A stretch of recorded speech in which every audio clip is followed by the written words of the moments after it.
Hello there, once again, this is Commander Trium on the 17th of February, 3304. Continuing our mission in support of Pranav Antal ahead of the expected Thargoid invasion of the core world set to begin next week.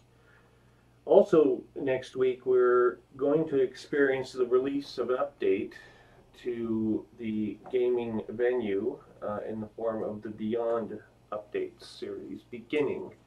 This will take course over this year, and it's introducing some new features and fixes, including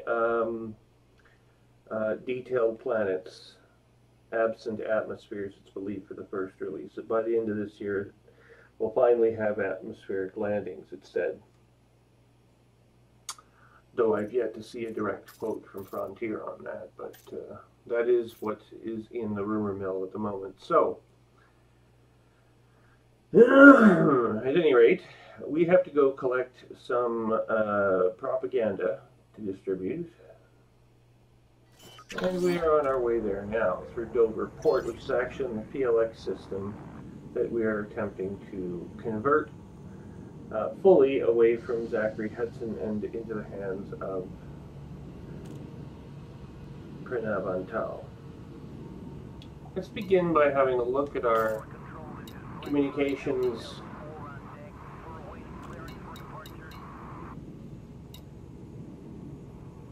See if we can't get a hold of someone we're familiar with.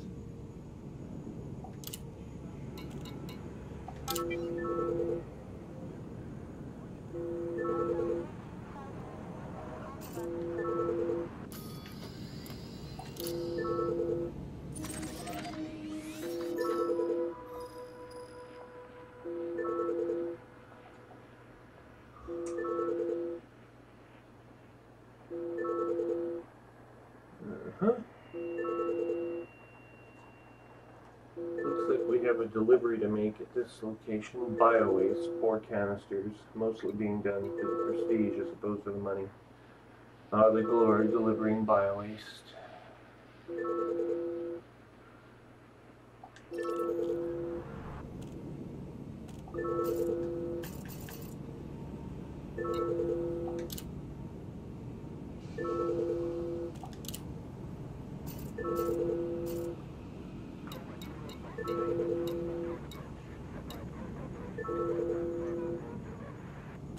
Call unsuccessful.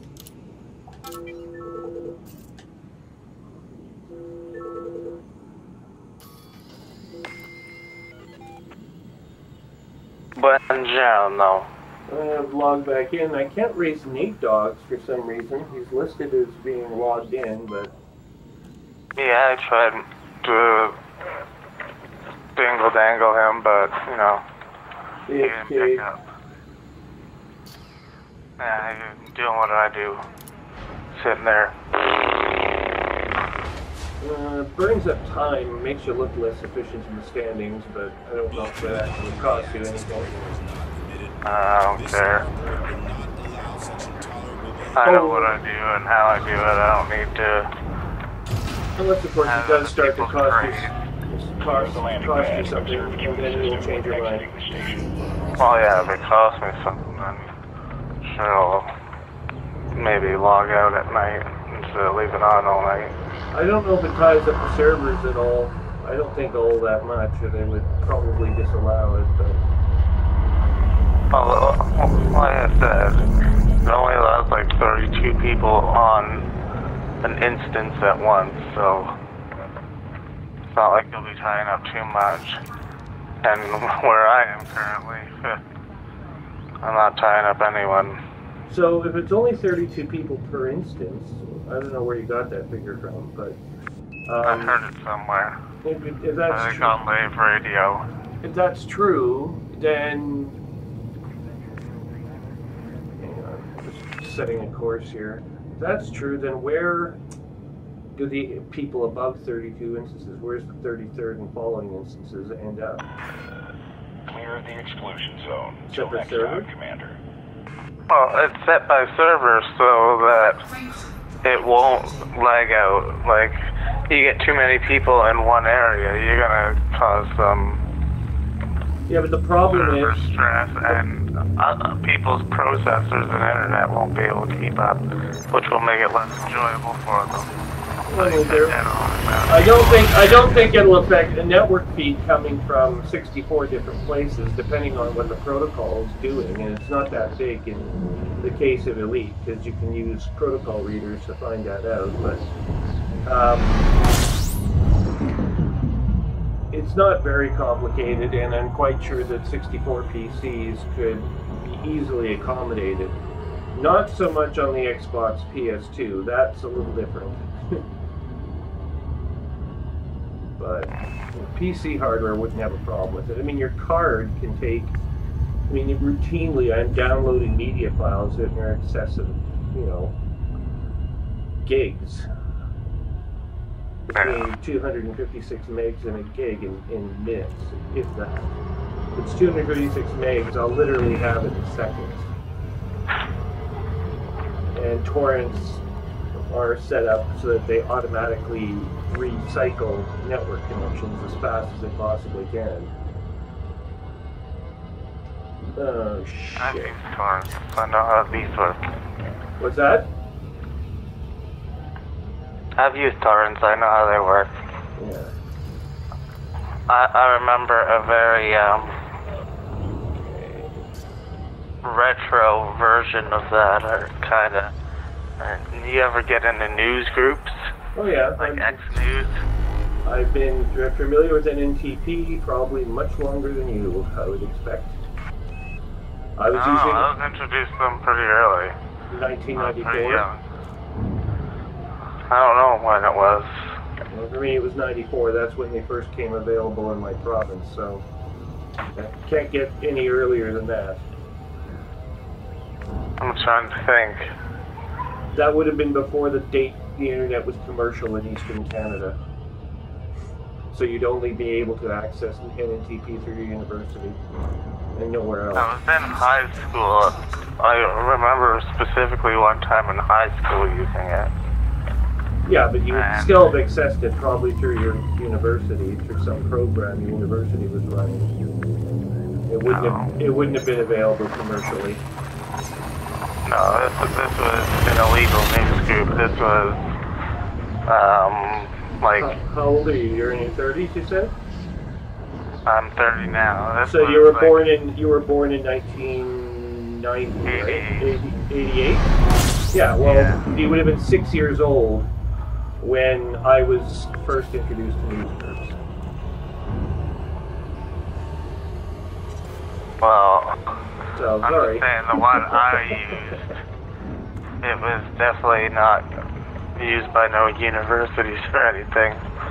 Well, Like, I definitely know what year it was, because I know what year I graduated. It couldn't have been any later than that, because they cut off my network link to the university after that.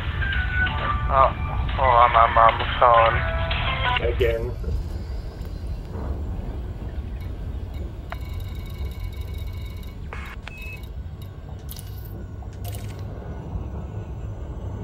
Oh, Hackcell terminal. Excellent.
$31, $30, $29.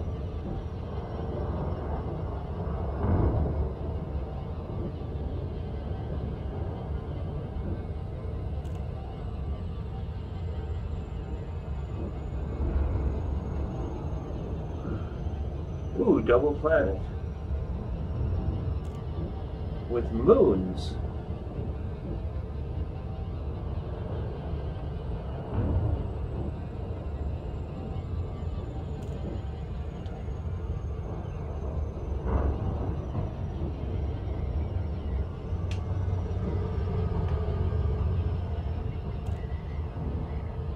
Eight, 7.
India. This is an independent star system, Commander. Request docking permission prior to touching down. Flight assist off.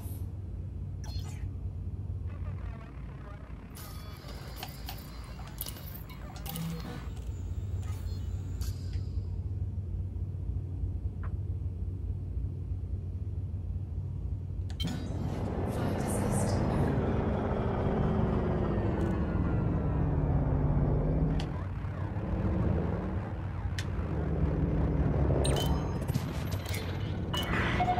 Access granted. Adjust heading for approach to pad 05. You are clear for automated approach, Commander.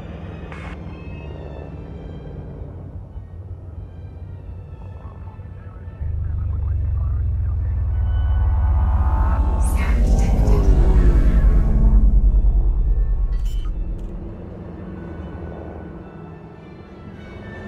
Oh yes, agrarian. Now that I have something I can sell here, other than bio-waste.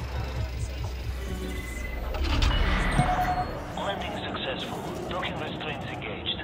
Welcome, Commander. Well, we'll get rid of the bio-waste first.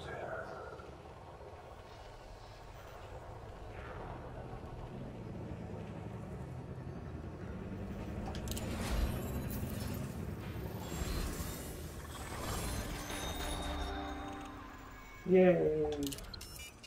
Okay.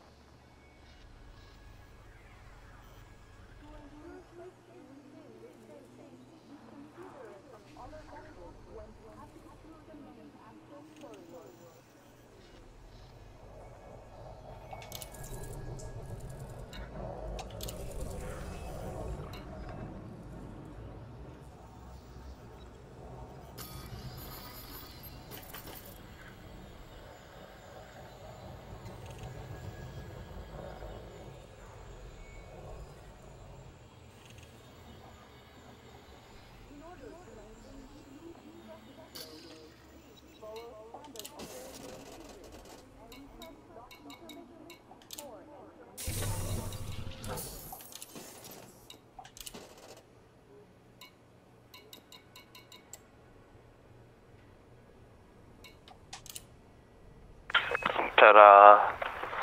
Yeah, so I mean, I graduated in 1994. So you were 6 years old when I graduated university, and I was using the internet for 2 years prior to that, so from 92 through 94. Universities all over Canada, including at Waterloo, Western Ontario.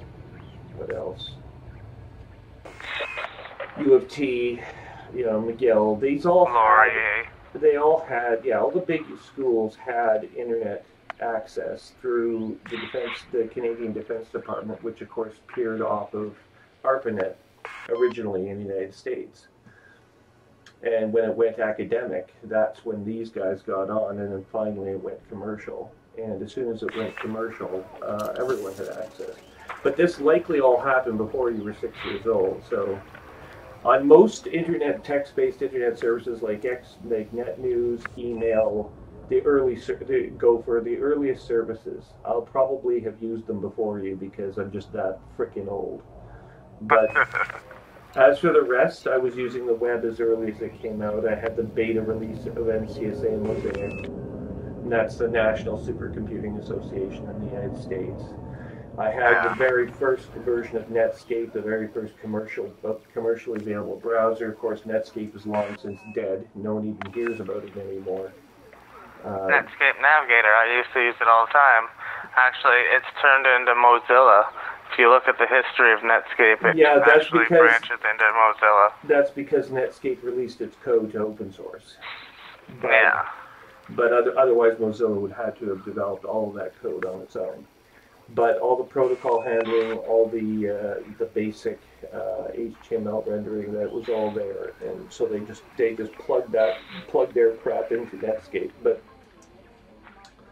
yeah, basically it's the same code string. Yeah.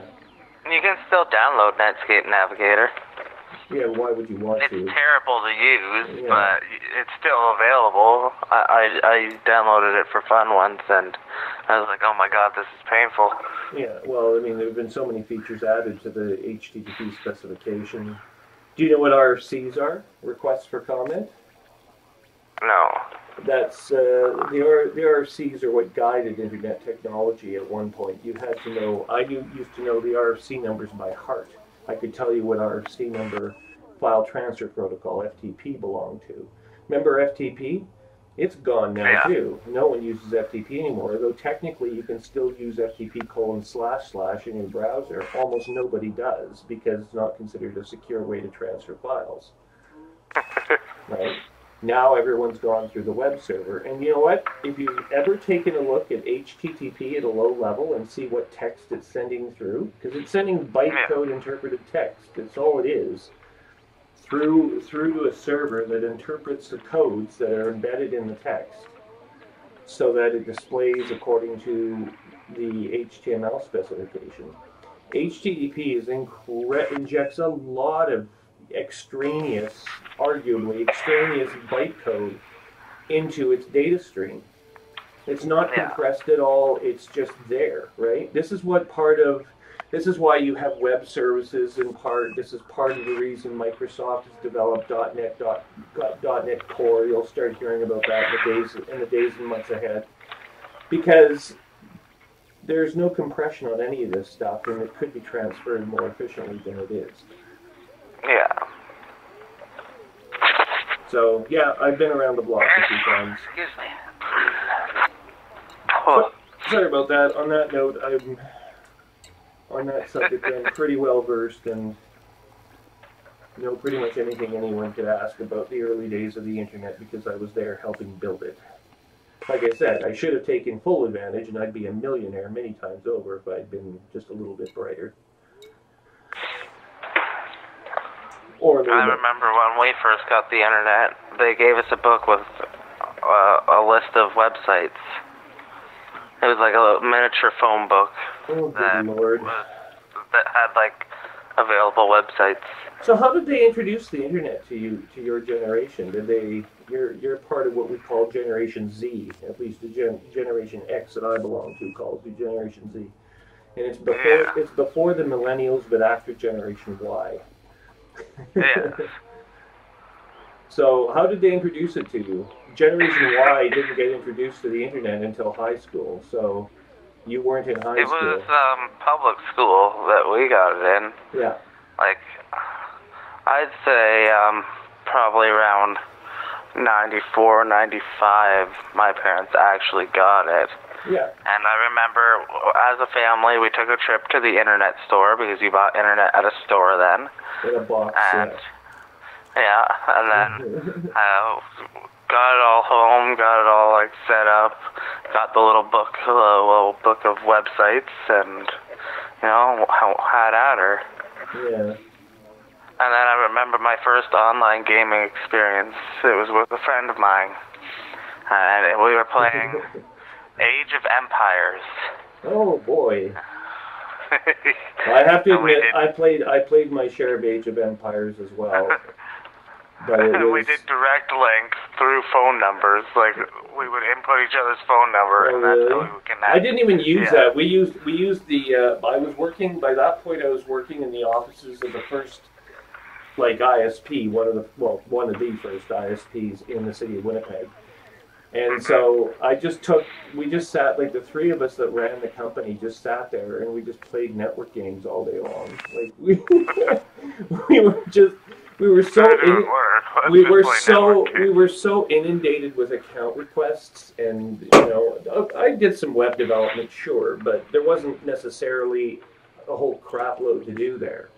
They paid me minimum wage plus whatever I made off the web contracts to draw in business customers. They figured the business customers could be a growth side of their business, but it wasn't all that serious. Eventually, a company in Montreal came and bought them out, and then Bell came and bought those people out, and on it went, right? So, all that was Magic Online Services, which is the name of the company I used to work for, it's now gone. But they actually were doing such a piss poor job. There was this guy there named Colin. Oh my God, this guy could not.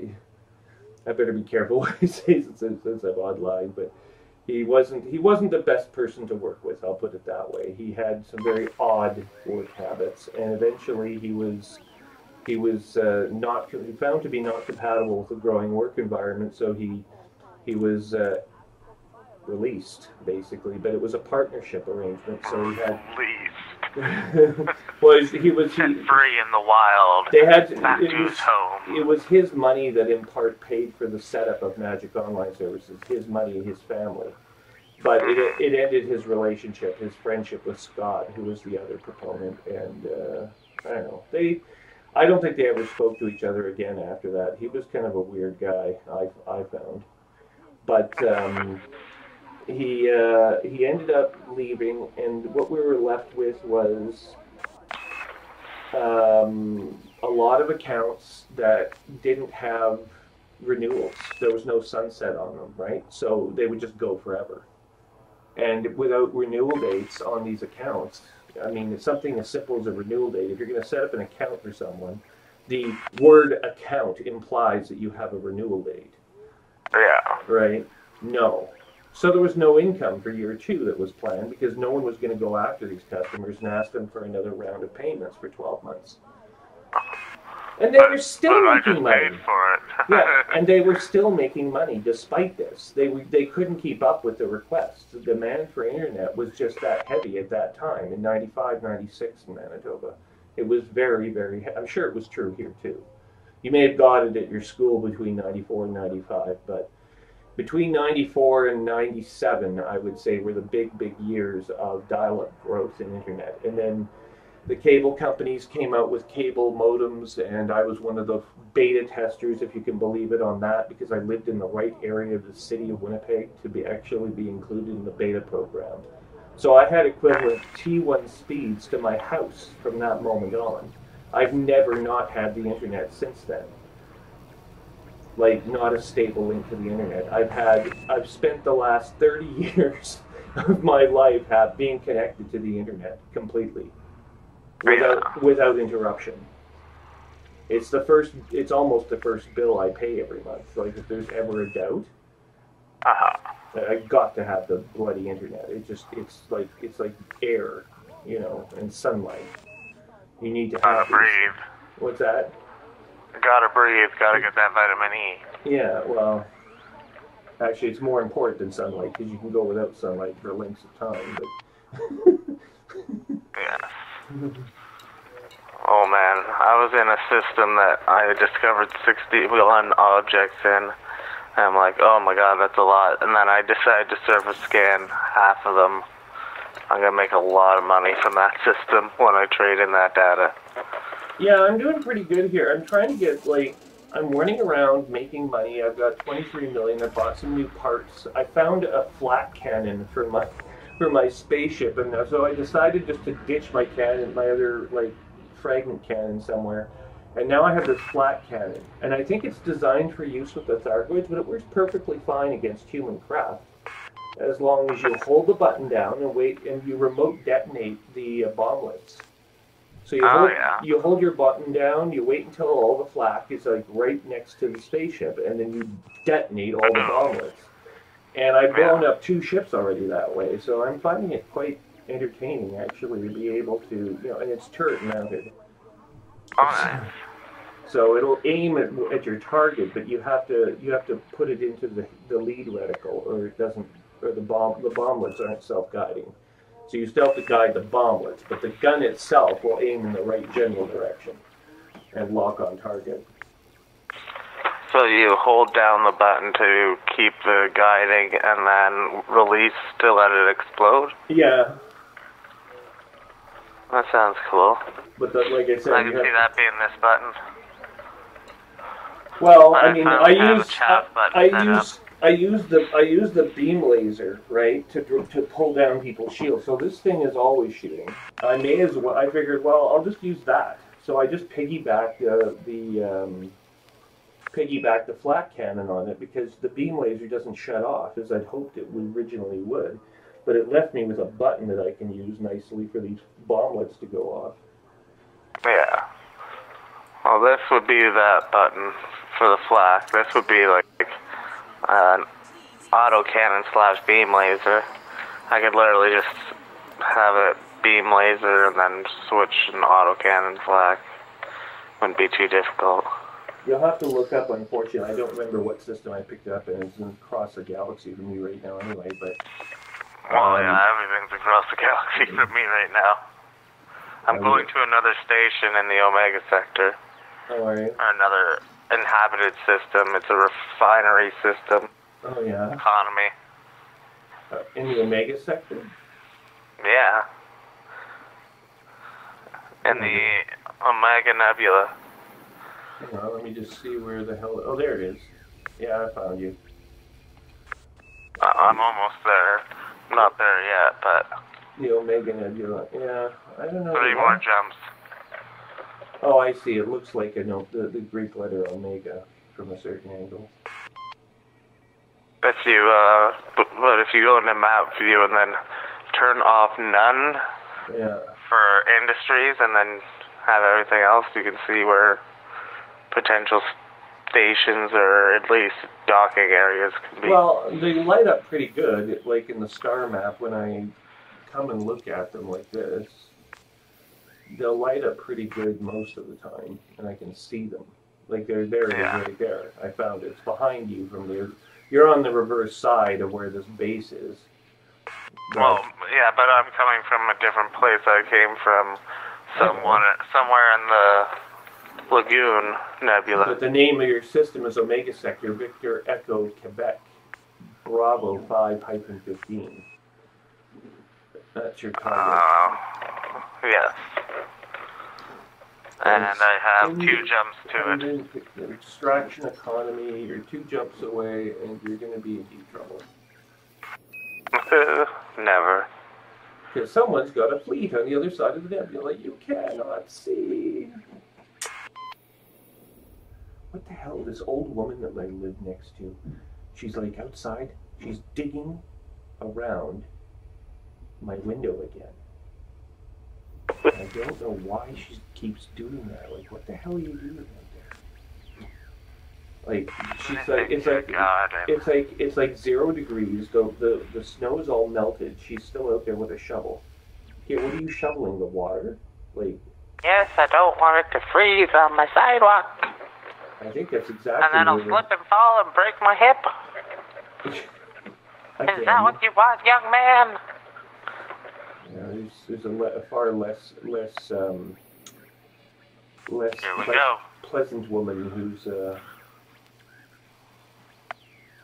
whose attitude I have to put up with in this frickin' zoo of a building. I've decided, you know what? I wasn't supposed to bring my battery inside to store, but I decided I would bring it inside for some minor repair work. And my landlord, if she hears about this, she's going to hit the roof and she's going to try to get me evicted. And I'll just say, look, in her email clearly says, don't store it there. Well, I wasn't. I was working on it. It needs some minor repair. I needed some minor repairs. I had to like solder a connection back into the battery, from the plug into the battery, and I did so, and then I put it back outside. And she doesn't like that. Well, it's fine, but she didn't say that she didn't want that. And another thing so she can go fuck a duck. And another thing I will ask, that if we get to tribunal, is it reasonable that a landlord should be able to tell you what appliances you bring into your home? Can they tell you, I don't like your oven, therefore your oven can't come in? I don't like you having battery operated equipment, so no batteries can come into your apartment. Like, what is reasonable? At some point there's a line, and she's very, very fucking close to it. No television remotes, they have batteries. Yeah, exactly. Like, I mean, the controller that I'm holding in my hand for gaming has a battery to power the USB. Wait, gaming? What? You have a computer? That power supply could catch fire and cause a fire. Exactly. So, no computers. No computers yet. I mean, at some point you just got to say, look, no. Fuck off, old bitch. Well, she's not a bitch, but she's like, I'm friends with her son, coincidentally. But she's going through, she's had like a tough time according to her son lately, so I'm trying to give her some slack, but she's right on the line of like, well, I'm going to put up with. So I could easily end up going to tribunal, and then I'll just say, well, fine, let's sort this out. What are my rights? What are my obligations? Can she tell me to keep a scooter battery out of my apartment for any length of time whatsoever? Is that reasonable? Yeah. And if it should be my choice if I want to store my stuff in my apartment. Well, I think that's one of the reasons I would rent a place. But she did send me an email after the fact saying you can't store batteries there. But that's after the lease has been signed and after I've lived here for 2 years. Yeah. So it becomes the question, like, okay, well, why are you being like this now? And landlords in this province, I will tell you flat out, this is a landlord's market. They get away with bloody murder in this province. I don't know why. It's one more thing that people here put up with that they don't have to, and I don't know why they do. I think they're just trying to avoid conflict. But Jesus, at some point, keep the peace. At some point, you just have to say to your landlord, "Fuck off! You don't have the right to do this, and if you don't like it, don't be a landlord." Yeah. Get out of real estate. Do something else that will make you happy. But if you think that you can lord over people's lives like this, fuck you. You don't have the right. Well, why do you think they call me a landlord? Well, there is that sort of feudal disconnect, right? Because they think of themselves in a very feudal way, like we're all serfs or some frickin' thing. Pretty much we are, though. and have to do exactly what they say, and I don't think that that's reasonable. That's not what being a landlord means in the 21st century. I'm sorry. Maybe in the 10th it did, but this is 1,000 years hence. Maybe even the 12th. Let's not get ahead of ourselves. There's still the 12th. Yes. I found an asteroid base. Those are they adding more base types to the game? I don't know. This one, the image is very weird. I'm looking forward to actually figuring this one. Okay, it's like the same one that was Blackmouth Orbital. By the looks of it in the little holographic picture. Well, I know we can dock with certain types of spaceships now, the rescue ships and whatnot, but they're not very good for places like to do commerce at. I'm not doing commerce right now. I'm doing and why aren't the Thargoids, by the way, why aren't the Thargoids attacking the rescue ships? They really are intent on murdering as many humans as possible, which would be They aren't attacking the rescue ships, they're just attacking the bases. Yeah, but they aren't intent on killing all humans, per se. No, but you're with the Alliance, which was the only human faction that actually was sympathetic to the Thargoids during the First War. Well, we know how to play our cards right. We see this obviously advanced civilization, we're gonna try to sympathize with them and be on their side. In other words, you saw which way the wind was blowing. And decide to go with the wind, yes, exactly. Oh, I'm excited to see how much money I made this time. And see if I discovered anything else brand new, according to the game itself. We're going to the control world now. Oh, it also tells you which is the control world in the planet status sub-window. Yeah, that's where I usually find out. I'll hover over, see if it's exploited or controlled. It says, yeah, this world. But I've been right about the shields. Like everywhere there was a shield on that overview screen or on the fortify screen. Everywhere there was a shield. Needs to be fortified. Everywhere that has a shield is a control world, and only a control world can have a shield. Yeah. Well, you can only fortify control worlds, not exploited. Because exploited don't really have contacts in them, they're just within the influence of a system with contact. Okay, so we gotta go. Here's what we'll do. Where is my document? Oh, you dumb bunny. This is so exciting, all the stuff I've seen. Finding all these random ass places out in the middle of nowhere. Like, I wonder when the last time someone docked here was. No, you can tell. Go to the star base and you say, who's passed through here? There's an option underneath the starbase menu. You can find out exactly. No, under the Galnet, right? No, it's under the Galnet. It's under starport options. Hang on, I'm not at the starport, so I can't guide you right now through the interface. But there's one of the options there. I'm pretty sure it tells you who's been in that system.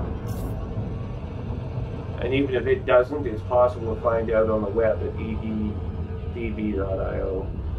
Oh yeah.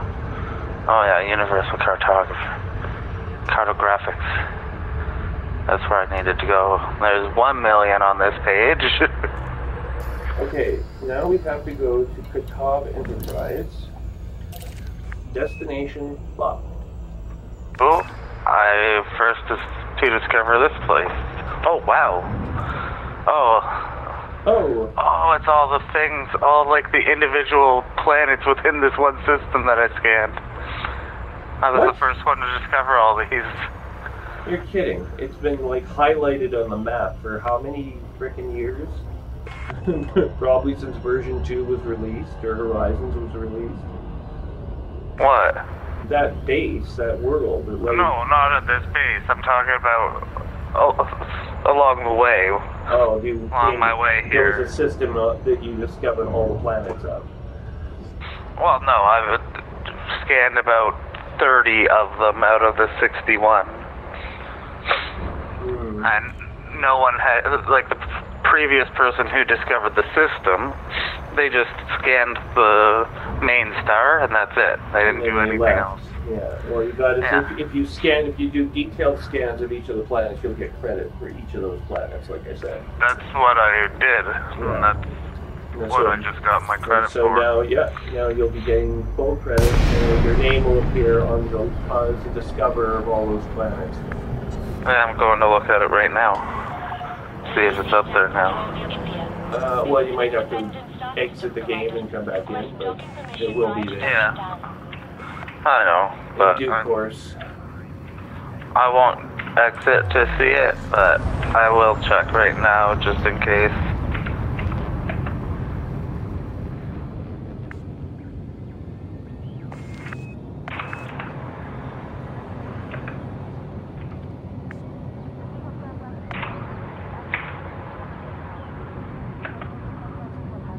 I swear to God, I better been given the right information by the tribunal. They better, like, I don't want to have to look for a new place. So they said that on the phone that the way that this works is you go to tribunal, they try to resolve the matter there satisfactorily from both sides. If they can't do that, a ruling is made favoring one or the other, and then you're given a chance to abide by the ruling. Now, if they just completely say, well, you're being completely unreasonable, Mr. Holder, and they evict me, then I'm taking you to fucking court. I'll make the filing myself in provincial court, and then we can wait the 6 to 8 months it'll take to actually get a court date. And I'll use that time to find a new apartment. How's that sound? Oh man, 1, 2, 3, 4, 5, 6, 7. Okay, here's what we'll do. 8, 9, 10, 11, 12, 13. I've got my name on 13 planets in this system. Piss off. I don't want you to deploy the cargo scoop. I want you to stop, and I want you to engage the autopilot. Access granted. At long last. Automated docking approved. Holy frickin' Christ.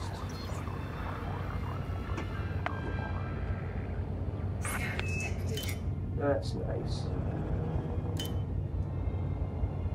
I've been making good money just doing this random trip, though. I've got like 4.9 mil. Well, I've made, in the same amount of time, I've made about 3 million just on doing missions. So, I don't know. I'd rather do... I made that whole 4.9 doing this, so... Yeah, but I'd rather spend my time in the game, not just grinding through exploration after exploration. I'm actually just doing this for the fun of exploration. I'm not doing this to, like... Yeah, but once you've done it a few times, as I have done, it becomes a grind. Yeah, that's what I'm saying. This is my first time doing this, so it is still entertaining to me. Welcome to Kotov Enterprise. Touchdown confirmed. Dispatching ground crew. Okay, contacts please. Let's go to our power. And we can collect a dissident. Ooh. Turns out you get as much credit, you get merit credits, equivalent to prep credits for bringing dissidents in. So my plan was to, for every 2, oh shit, that's not what I want to compare. Okay, back to main page. Now, oh, hey, you got a fast track now to actually get access to the prepare systems. Oh. Oh, I see. You really care about having 2? So what happens if I go out and I start shooting, recalcitrant forces in enemy star systems? Do I get more credits? Oh. Okay, I just fast tracked 20 more. 10.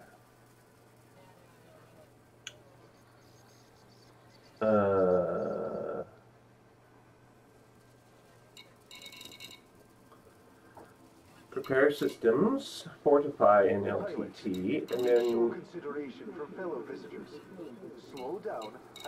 take control, deliverance.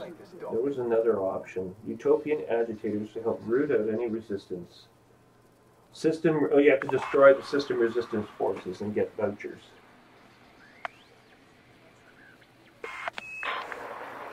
Okay, so what are we at now for power contact? Show me. No.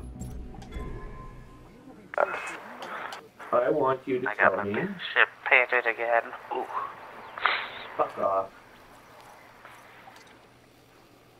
15 income. So 15cc for PLX895. And what's his name has control of it still. Hang on, let's find out how much. So now we stand, I think this number is not changing, but it says 5655 for Pranav and Tal, over 50. What does that over 50 mean? Does that mean like that's the maximum number of times I can go back there and like corrupt that system? That's like, it's not the maximum, it's, what am I trying to say? It's the minimum needed. Well, we have way more than 50. Like, yeah, like, okay, but the minimum needed to be able to do it is that, but if you're trying to combat consolidation, you need to put more. Like, we've combated consolidation on one of our systems because, yeah. well, this one is not gonna be prepped. It's not contested by the Alliance. It's Zachary Hudson with 7,835. And Pranav Antal is number 2 in this system with 5,658. But that's, I'm pretty sure that that number only changes at update. Like, it doesn't change during gameplay, so you don't really know how much more you have to go here. It just says your cost, your CC cost is 145, prep 5658. Which is obviously means you need to have 5658 ready. Yeah. To take it over, but you have no idea how much prep has happened in this system until the update happens, which now won't happen until next week Thursday, which is like the 28th, 27th. So. It's not first week of March next week, is it? It's not here already. No. No, okay.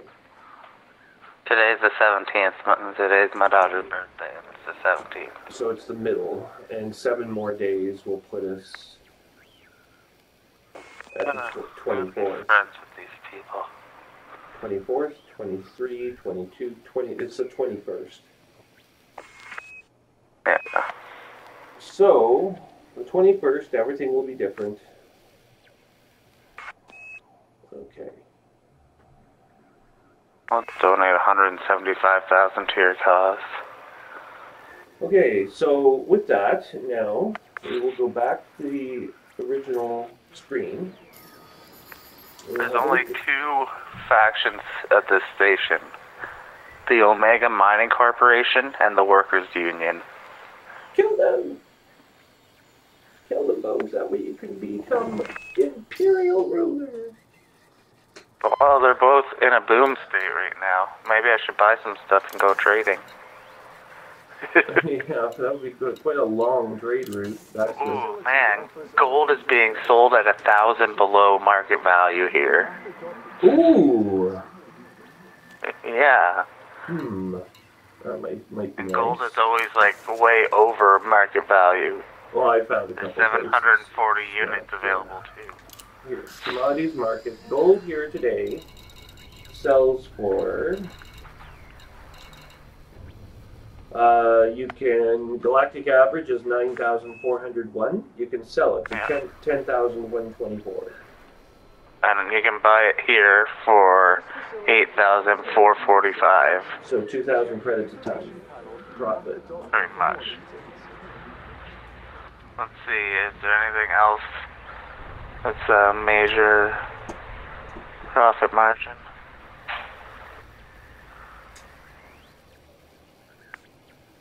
Actually, Bio-waste. Yeah, bio-waste. I do have an agrarian planet I can go to now for bio-waste, if I want, but I don't. Yeah. Who wants to fucking haul bio-waste for a living? Okay, how do you do that then? Palladium is not bad priced. The galactic average is 13,000. CMM, what do you need CMM composite for? There's something for what? CMM composite. CMM comps. C That's is in probably Charlie, Charlie, Mike composite. Yeah, it's probably some engineering tool. I think so. If not, then you sell it. Actually, I'm going to sell my micro-cooling hoses anyway. Yeah, you gotta sell those. It's an industrial material that's a commodity, so it's not, I don't think it's used, engineers don't use materials, they use, they use data. No, sorry, they don't use cargo, they use materials. But the CMN composite isn't a material, it's a cargo. You follow? Are you still there? You're not even there anymore. As your computer has crashed, or mine has, it's okay. No, mine still works. Therefore, it is yours, it has utterly failed.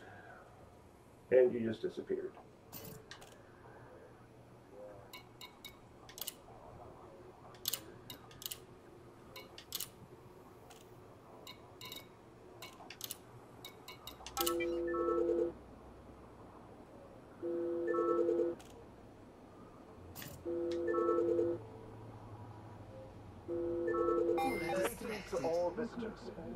Please Now he's gone forever. And thanks for choosing this facility. In the main menu, he will call soon. Okay, so now we go back to contacts, and we can buy a fast track.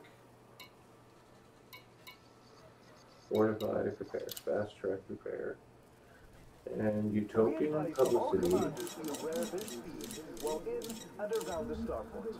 Aha! Confirmed. There we are. Okay. Now, we'll just go back to the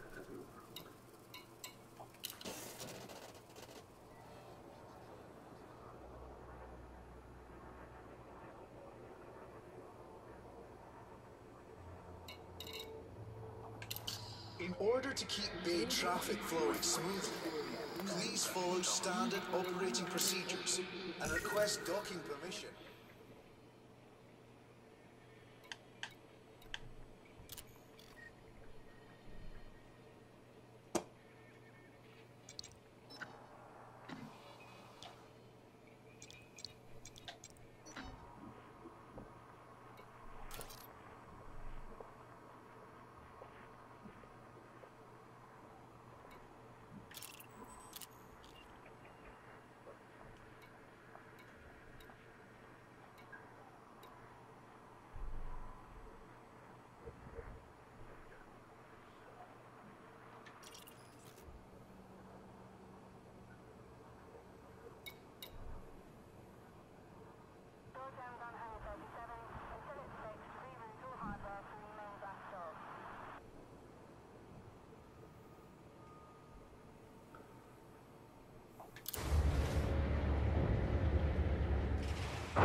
Ship detach complete. Departure authorized. Landing gear retracted. Cargo skip retracted.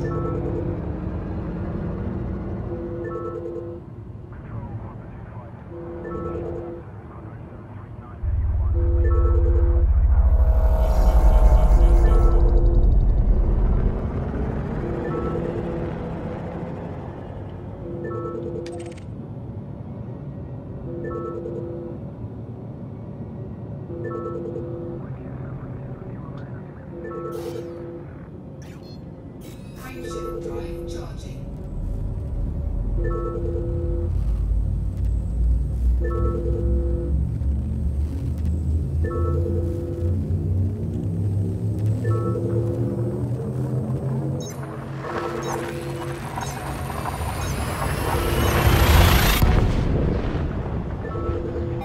Fuel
docking procedures within port confines.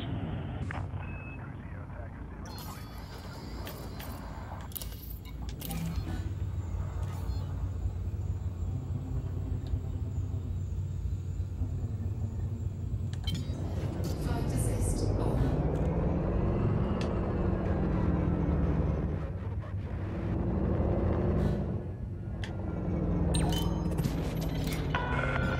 Authorization clear to proceed to landing pad 07. Acknowledged, Commander. Clear for assisted docking.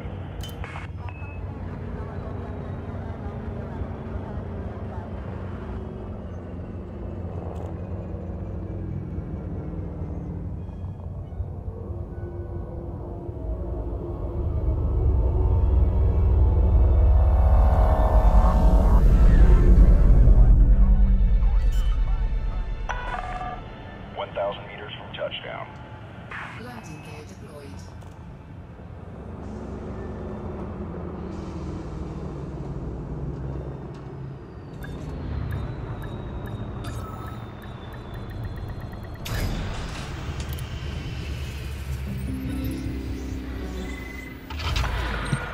Docking confirmed. You may disembark when ready. Station facilities are at your disposal, Commander.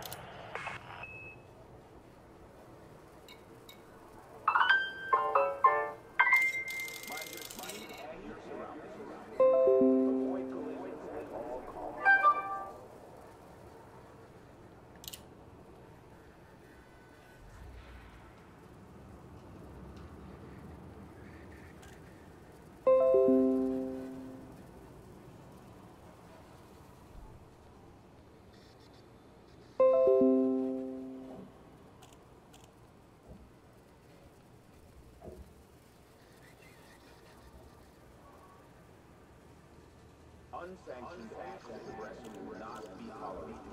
Obey station law and enjoy your stay. Okay, so we have 104 merits, which means we can now grow with the next update up to level 2.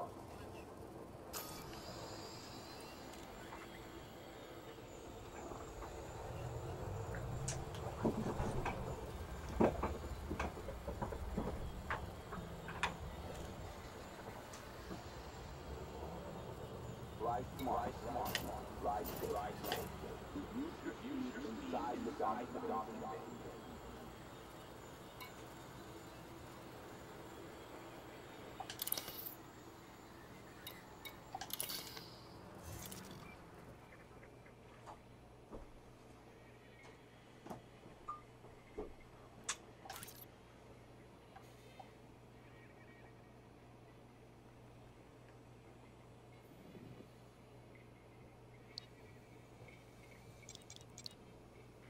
There's Akinar,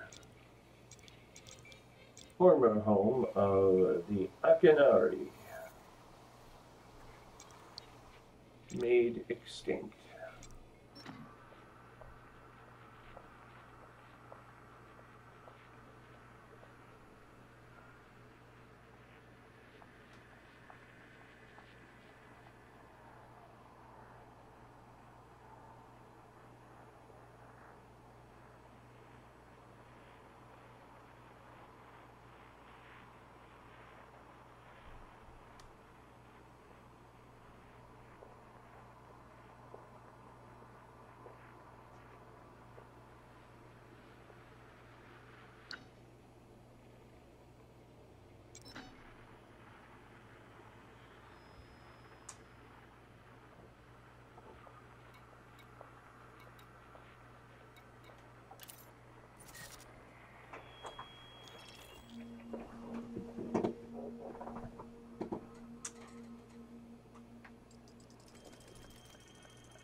seems this is the original world occupied by the Akinari. Capital. Conversion and New World.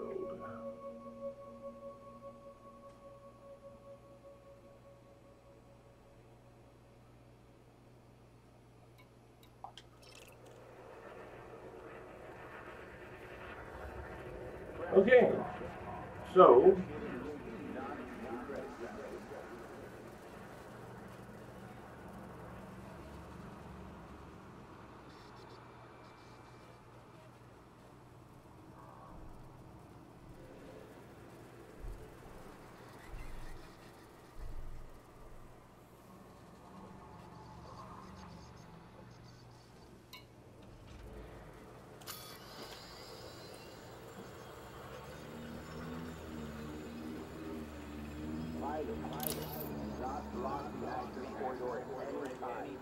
MCC 378.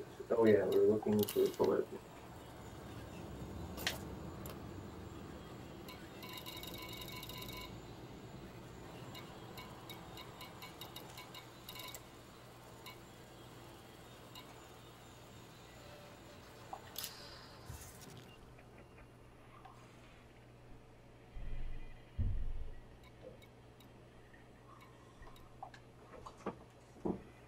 Olivnik.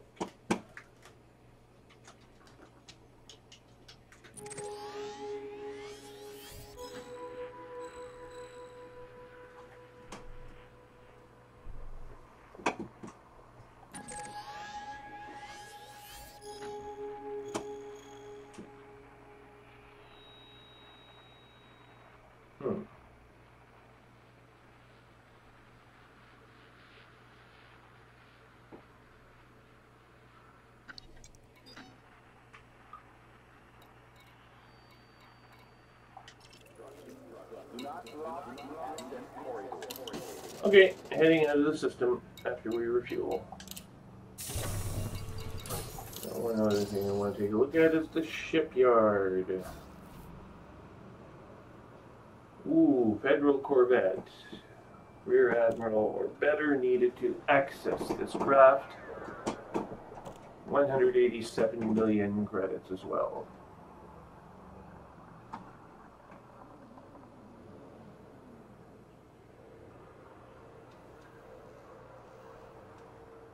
Blocking bay access is a crime. Don't risk annihilation. Make way for other vessels.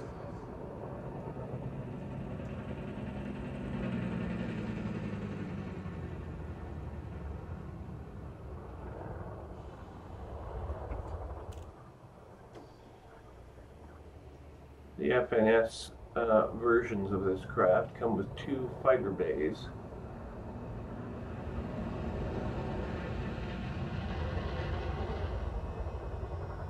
Loitering is a crime punishable by death.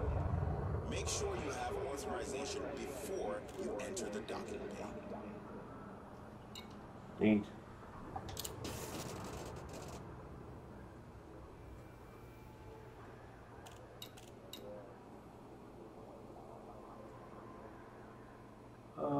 PLX 695. Okay, we'll go in here and recover some of our lost equipment, and then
beam weapon 2D, a fragment cannon 2D, there it is.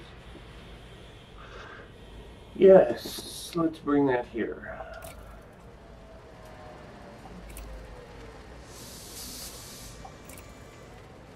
For 2,000 credits.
Wolf 397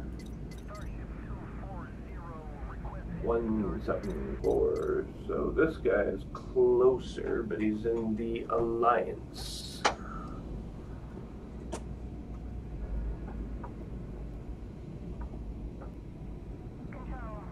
Incoming hail.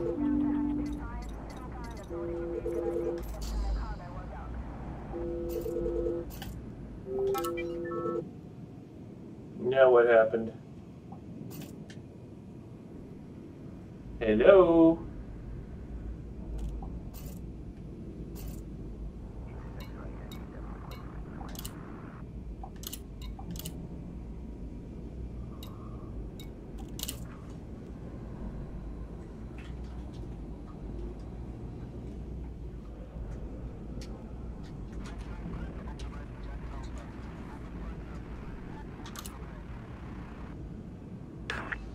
There it goes. Well, finally. Holy crap. My game decided it should close itself, and yeah. So you took 10 minutes to come back? I decided to go do some shit, get something to eat while it was down, so I just reopened it and let it sit at the opening screen. Well, I'm going to have to do that myself soon, actually. But first, we're going to go over here and do something completely different that we know you What kind love. of passenger missions? Oh my goodness. 7 million credits, 9 million credit mission. Yeah, but they're probably all sightseeing missions. Docking See the center sights traffic. of the galaxy. Oh Regulate speed shit, to there is outside a the Corvette exclusion here. zone. So yeah, you can park Corvettes inside the main flight zone of the starbase. It's because it's 500, or it's 5,000 light years away. What? The destination is 5,500 light years away. That's why it's like a 9 million credit. I see. Anyways, as I was saying, the Corvette can park inside the starbase. You weren't sure about that before. Yes, but it costs 200 million credits to even buy, so, and you have to be Vice Admiral rank or higher. Yeah. In the Federation, so don't even think about it. Okay. Oh, I'm not going for it right now. Till next time, Commander. I still need to go to Seoul. Actually, when I come back to the bubble, my destination I'm going to set is to Seoul and sell all my information to Seoul. Cool. All my data. I'd love to do that in the Empire, but that would require me actually visiting the Akinar system. And I can't get into the Akinar system because I'm not high enough rank with the Empire yet. And I'm like no rank. And it won't advance my rank. Like, I'm stuck here at this, like, level 3 or whatever I am. Have you been and finding... Well, have you been hanging out in... I've been looking for Imperial Navy missions. Well, you don't need Imperial Navy missions. You just need to do missions for Imperial aligned factions to get it up. And then once you hit the 100%, then you look for the Imperial Navy mission. Well, that's what I'm saying. I've been at 100% for like a month or more now, so I don't know why it's not advancing it. Well, have you been hanging out a lot in Imperial space? Close enough. I've been in Imperial space long enough that they should have offered me a Navy mission. And they have not done so, and I don't know why they won't. What the heck just happened? I'm sure I could probably advance almost all the way through the next rank into... and into the one after that if I were just offered an Imperial Navy mission. Yeah. But they haven't done that for some stupid reason. Okay, so now it says we're here at MCC 378. Computer, pick a world where we have to go. Pippin Port. Pippin? This is gonna be interesting. What's gonna be for my frame shift drive? We're under attack, hang on. It is a federal assault ship. It's with the drug empire. He's an expert and I'm not fighting him. Of course, I can't intersect his fucking vector. How that's happening, I don't know. There we go. Now it's equal. Now I'm winning. I'm going to win again. We won! We win. First prize. Da, da, da, da, da, da, da, da, da. Okay. Now we go to Pippin Port. Steel scoping complete. Pippin. 43 jumps to this next location. This port is named after the hobbit Pippin. Pippin. He is a hobbit. And he is small. He is very small. Kind of like the Greys, hairy but feet. from what I've heard, the Greys are actually shorter than the hobbits. I could be wrong about that. Suppose the next time I see one in person, the next time I see a Grey in person, I'll ask them, why are you so short? Because I was born this way. I was born this way.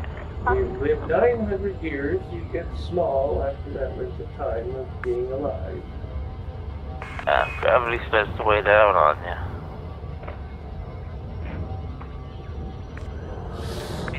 Oh, 18,000 light seconds, 4 minutes, 45 seconds to intercept. Good God. That's what I'm saying, like, I have to, like, get out here and get to this next system with a... With no fuel. Oh, I have plenty of fuel. Oh, good. I got a big scoop. And I'm refueled at every fuel star to the max before I jump. I wouldn't leave the galaxy, though. You know what I read?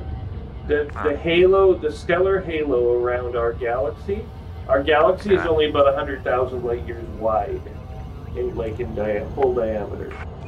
Yeah. But the halo around it makes it about 600,000 light years. So 6 times larger, basically, by volume.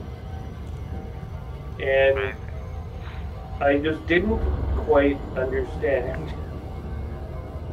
Like, that would encompass, not just extend out to, but totally encompass the large and small Magellanic clouds, the LMC and the SMC, which we see in this game below us, if you point to the bottom of the galactic map. There they are. So the halo of our galaxy, where no new star formation occurs. It's like stars just go there to die or whatever. Energy can never be created nor destroyed, just transferred. Something like that. But not that Newton was aware of all the mechanics involved, you know, black holes. They said something funny in a documentary. He's like, oh, they used to think the galaxy, before 1910, they thought the galaxy was only a few thousand light years across. Like, no, actually it was far worse than that. They thought the whole universe was only a few thousand light years across. They thought every star in the sky was the universe, basically. So everything you can see from standing here. Everything you can see, that's the universe, which is like maybe 5,000 light years at the peak. Yeah. And eventually they recognized, thanks to something called a Cepheid variable in the Andromeda Galaxy, that the Andromeda Galaxy itself was 2 million light years. It was not a spiral nebula, or whatever they were calling it. It actually was a galaxy like ours unto itself, and it was separate from us. All of which got confirmed by Hubble. Yeah. And this changed when that first came up, like there was probably so much talk about life when that first was discovered that it was a galaxy like ours. It's like, well, if our galaxy created life at least once, that one probably created life at least once. Well, because it's twice as large. The Andromeda Galaxy is the largest galaxy in the local group, and it's twice as large as ours. The local cluster. Yeah, the local supercluster actually has a larger galaxy in it, one that's over 500 million light years across, which is more than double. That's the one that this shouldn't be mathematically possible. Well, it's spiral arms. Quasar or something, isn't it? In a way, it's not possible because its spiral arms are actually throwing stars way the hell out in the middle of intergalactic space. So they're not. It's not really intact anymore. And you know, truth be told, but there's like some quasar that's billions of times larger than what science ever thought was possible. This was a couple years back since it was first talked about, but it was like staggeringly bigger than what they thought would be possible. Oh, shit, I just got denied port access because I couldn't find the freaking option I was looking for. Don't you love when that happens? Come on. Request doc. Denied! You have a fine to pay, you dick. You fuckers. 38 more jumps. Not too I far. would like a spacecraft to leave this starport so I could dock with it and finish my fucking mission. But no. Access denied. Granted. Flight assist on. How about you piss off?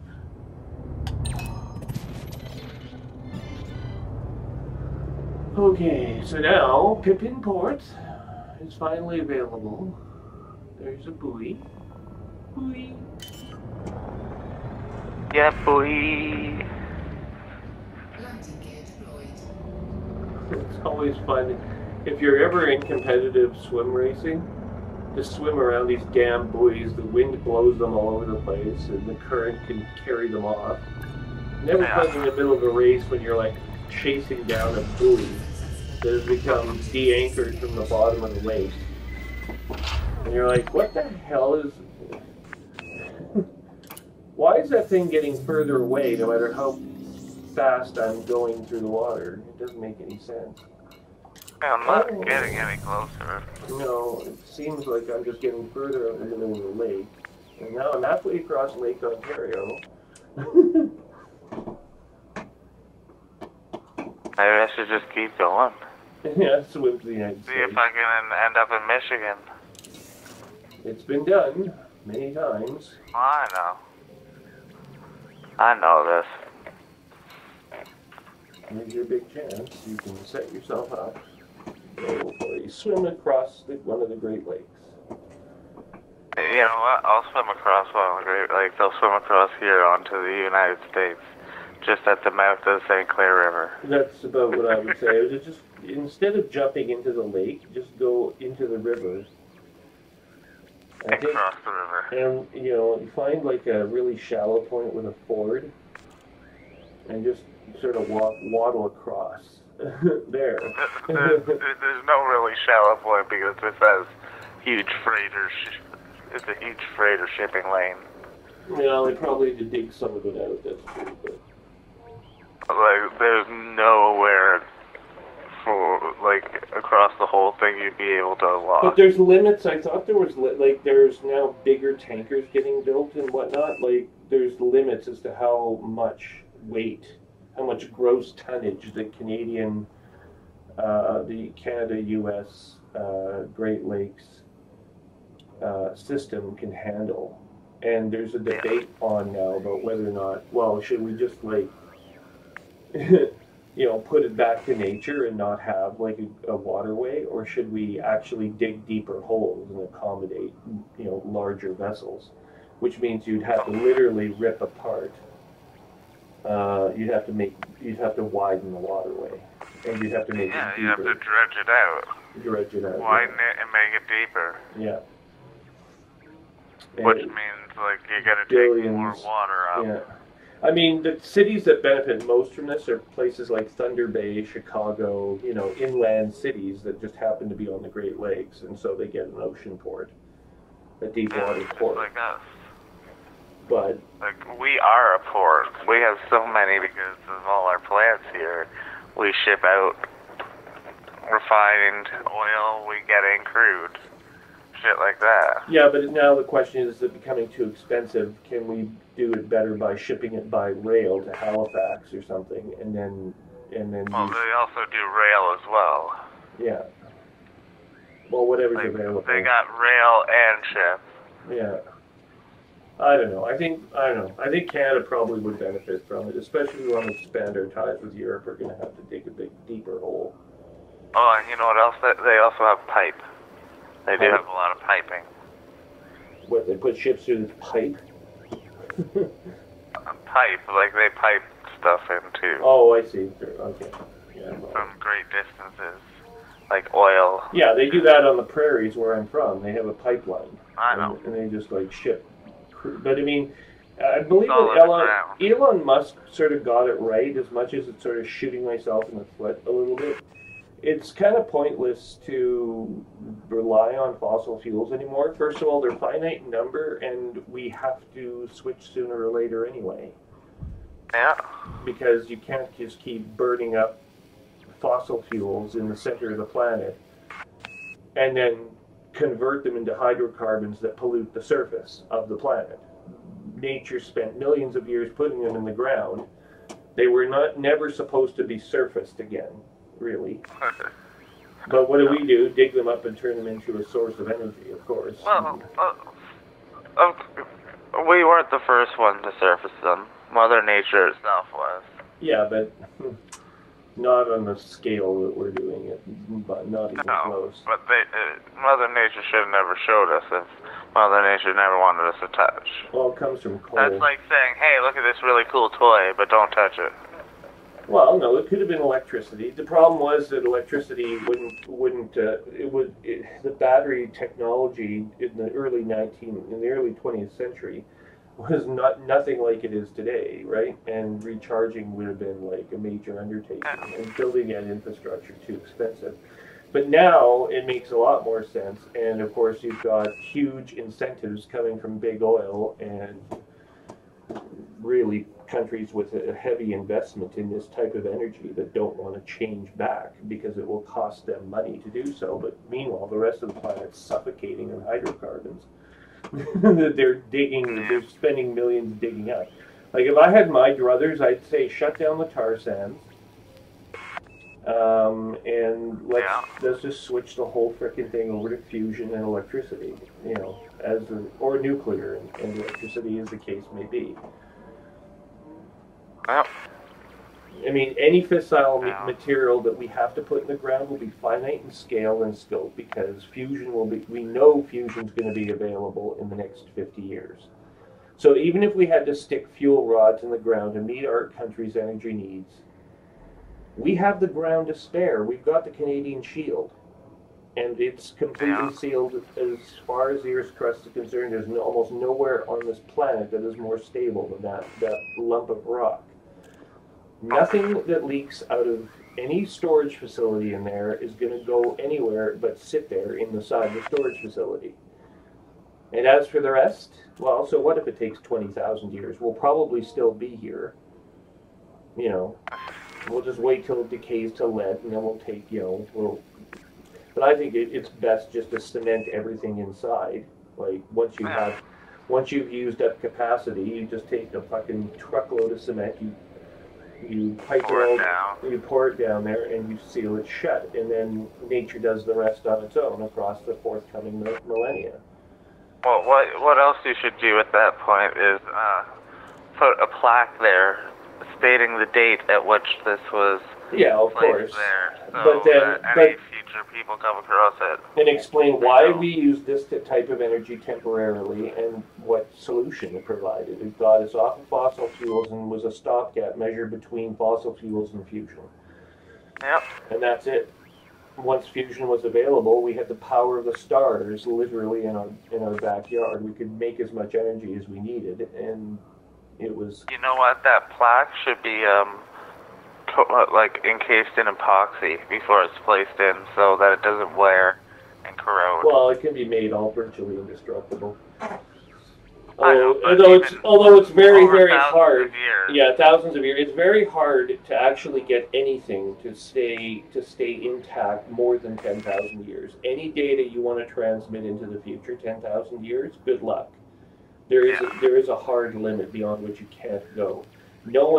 Very few people have managed, and I don't think any of them planned it.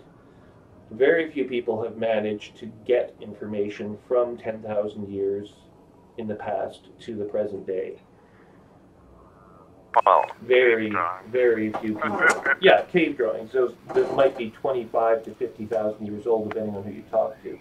But but those were just household decorations. They never intended to communicate information to their descendants, their long lost descendants. You know, from possibly even a separate species or an offshoot species that didn't even exist when those cave drawings were etched into being. They weren't probably thinking of the future back then. They were probably just thinking of that day. How are we going to live? How are we going to eat? How are we going to reproduce? How are things going to be next week? Yeah. No, they're not thinking about next week even. They're thinking about that exact second. Well, they don't know what a week is yet, actually, so no, they couldn't be thinking in terms. But I mean, a short while into the future would have been within their capacity to understand. Eventually, they figured out that seasons happen, and that there was a way around. There was a way around that. Yeah, the Babylonians came up with granaries. Those were the first known civilization to employ granaries to preserve food stocks over the winter. Oh, the good old Babs. They were my favorite when I was a kid in high school. Yeah, of course, now thanks to the terrorists that run ISIS, they've destroyed much of that history, and those people should be executed for doing so, because they're denying not just our generation, but all of humanity from now till the end of time access to heritage that's now lost to humanity forever. They basically betrayed the human race in my estimation. But. Yeah. Need to figure out, you're an enemy of humanity. Let's just kill you and be done with you and make it so that no one remembers you and that you never existed. You won't even be a footnote to history. Your mission has failed. You'll be like, and you'll be in that line above, and some assholes destroyed some history. Yeah. You won't even be identified by name. You'll just be some assholes. Yep. No glory. And certainly God isn't rewarding you. Imagine the shock if God exists. And you appeared at the pearly gates of heaven, and oh no. Guess how many virgins you got? None. Not only are there not virgins here, why would you? I still can't quite follow that aspect of Islamic faith. What's with the virgins? Why would you want them? A pure woman. I don't know.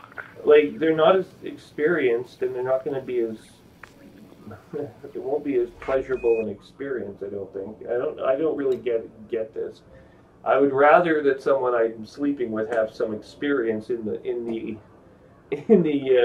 act, because it'll be better. Maybe it's not about that at all. Maybe it's for sacrifice. Oh yes, selflessness, of course. I forgot about that. How selfish of me. You need a virgin for sacrifice, or else the spell or curse won't work. Christianity's take on the Virgin stems from the Virgin Mary, if you're a Catholic, largely. Yeah. But there were the Vestal Virgins in ancient Roman religion as well, and there's some kind of relationship between the two, I'm pretty sure, but innocent, pure of heart, something like that. It just means it didn't get caught yet.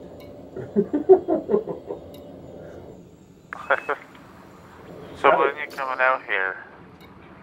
Well, right now, I'm trying to get this thing. I'm in... Oh yeah, I've got a mission board. Standby. There's the agricultural supply run. I just dumped off a whole bunch of grain out of my hold for 161,000 credits. Pittance. Whoop whoop. What are we up to? 22.5 million credits. Well, I can take this mission here. No, I'm not going to do that. Passenger lounge.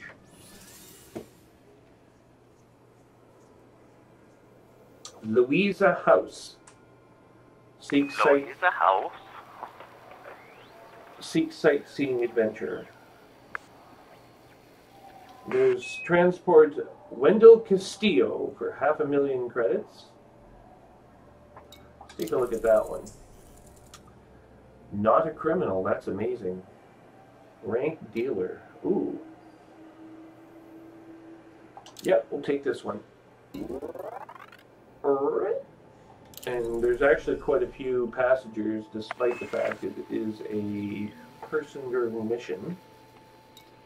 We have no other space available, but that will give us 500,000 credits, and it's en route to our next target, which is the Polevnik system, to go deliver some more dissidents at my site. By the way, I was able to, my sons were able to put me across the line for a promotion next cycle to level 2. So at level 2, what do I get? Good. Well, I forget, what do you get?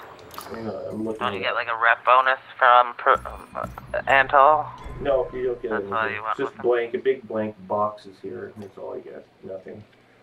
No, it get unlocked at 100 merits. The weekly bonus of 50,000 credits. Yeah. 1 consolidation vote. Yeah. 15 power commodity allocation every half hour. So now instead of being confined to 10, I get 15. Yep. You can fast track 15 for 150,000. Well, that's what they call it. That's called a power commodity. Your trade agreements are power commodities. Yes, yes. Positive influence change in a controlled exploited system is increased by 5. 5, 10, 15, 20, at ranks 1, 2, 3, and 4 respectively. So I have now more influence in all the systems where I have got any influence Well, when at you all. get influence change, it's a larger gain for Amounts. you. Yeah. Yeah. And So then you can finally, make friends with everyone in the Antel system. yeah, and then level 3. Well, it's not just confined. It doesn't say confined to the house, to the Utopia systems. It's everywhere in the galaxy. It's anywhere that you are exploited or controlled. Controlled, exploited. Oh yes, the controlled or exploited system. Okay, so it is Utopia within the sphere of influence of But Utopia. that's a lot of systems that you get, like, A little bonus. how many idea? Yeah. Well, I'm operating completely How inside. many you guys have? I'm operating inside of Antal's territory completely right now. Yeah, Rating. 57 controlled systems. That's not including exploited, so, you got a lot of system to play with there. Yeah. Rating 3 is unlocked at 750 merits. That's going to be quite a leap, though. They give you 500,000 credits per week after that point. You still get to keep your consolidation vote. 20 power commodities every half hour.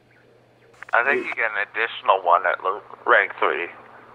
You do. It's the Enforcer Cannon. After 4 weeks No, you get an additional vote. Like, you get 2 votes.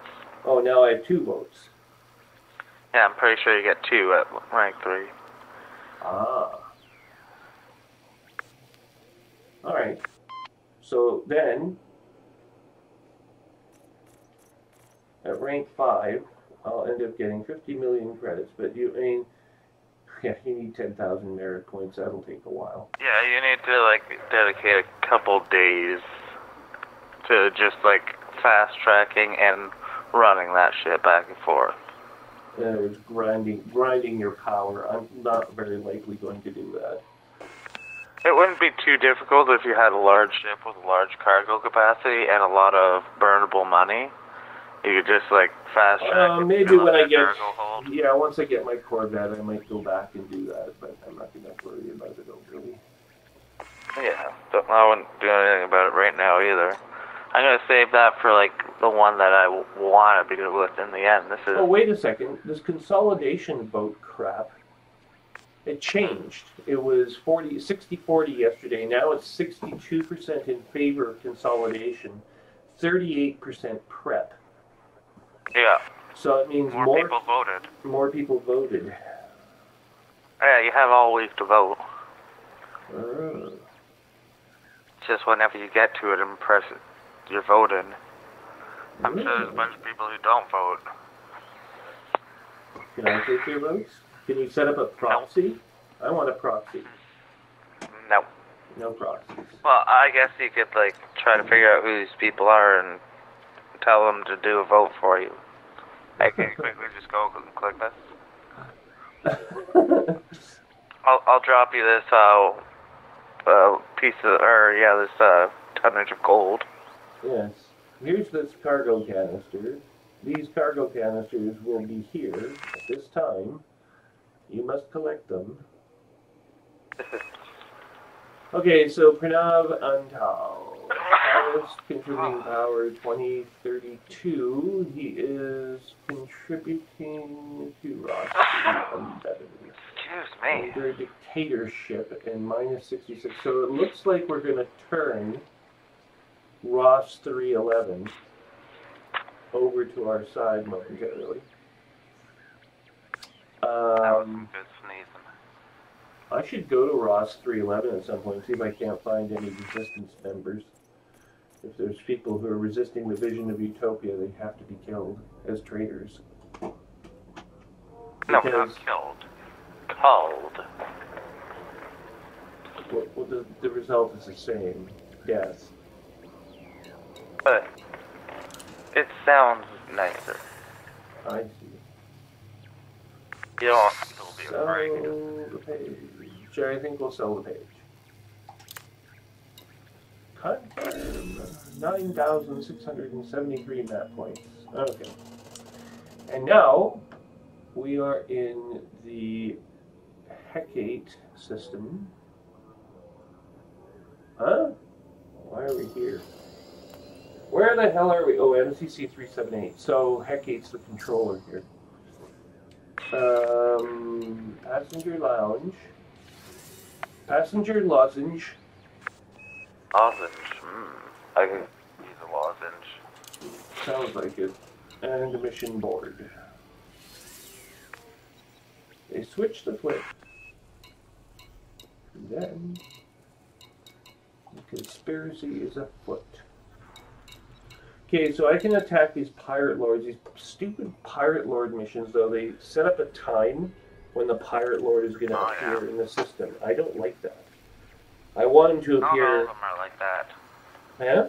Some you have to be there at go the specified time. Signal sources. Yeah. Some aren't specified times. Just find a signal source or search signal sources in this area.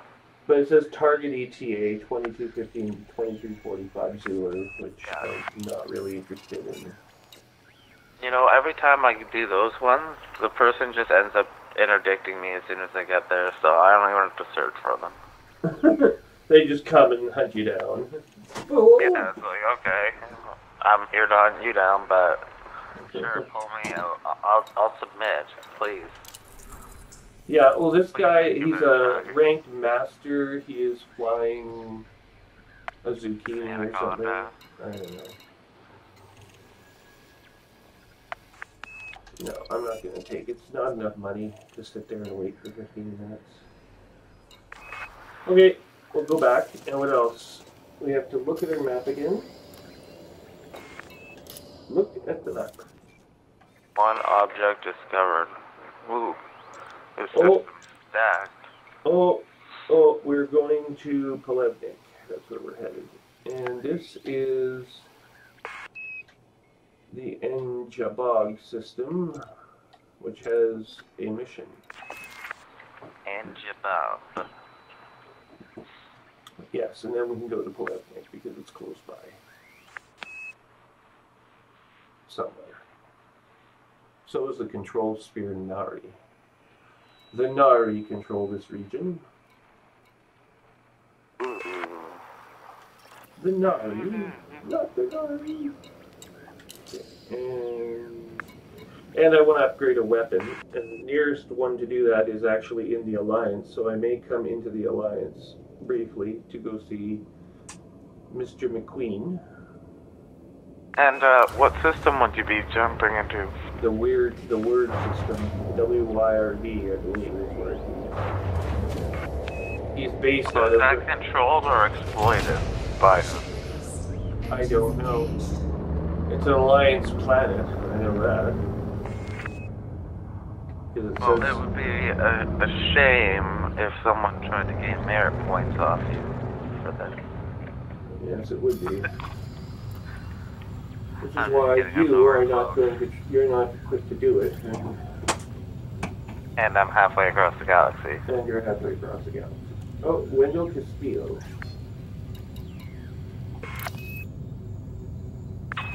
No. Actually, it says here we have to go to the Weechi system first.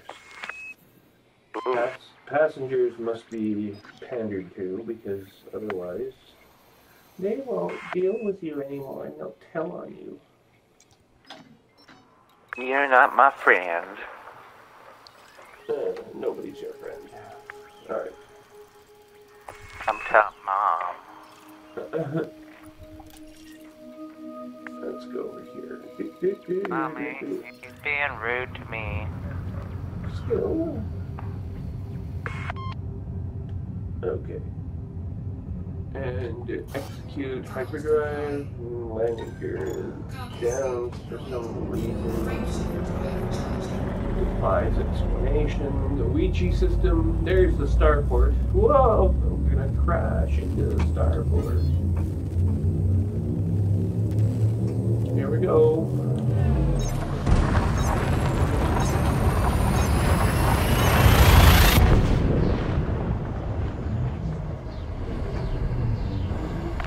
Delicious.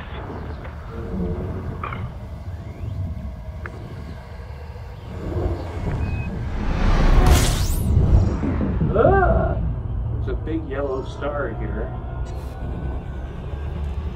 Kism Station. I am not Kism. I will not kiss him. I will not Kism. I don't roll that way. Without money. Without money. Lots and You lots. must give me money. Then I will If let you make in 1 year, I want that much money.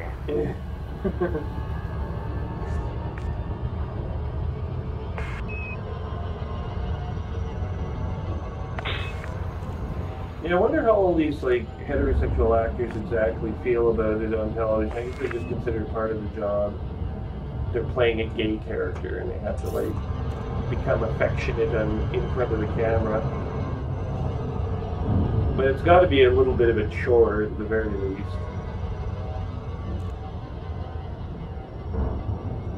Of course, there's lots of things you see on television that are kind of repugnant these days.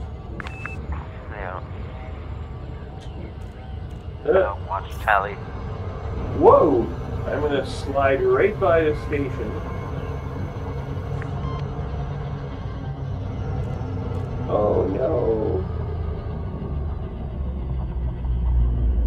I overshot it by quite a considerable margin.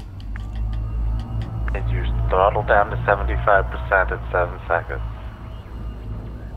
Yes, I did that. Well, no, I didn't do it this time because I wasn't paying attention, but normally.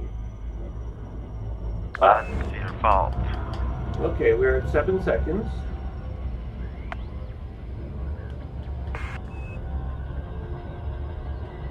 And then you want to hold it at 7 seconds if possible, I found.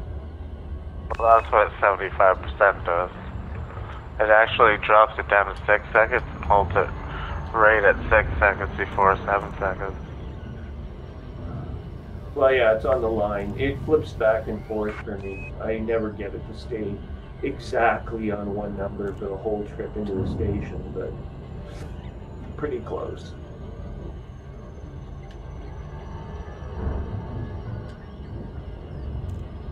Get away from my star anytime now. 14, 13, 12, 11, 10, and 20,000, 5,000 kilometers. 20,000 kilometers and falling. 10,000 kilometers and falling. Oh, it gave us the option to come out of hyperspace 5,000 kilometers away. That's unusual. Most unusual. Tulsi Tango Romeo India. This is Indeed, Watson. Please note that access to the station is by authorization only.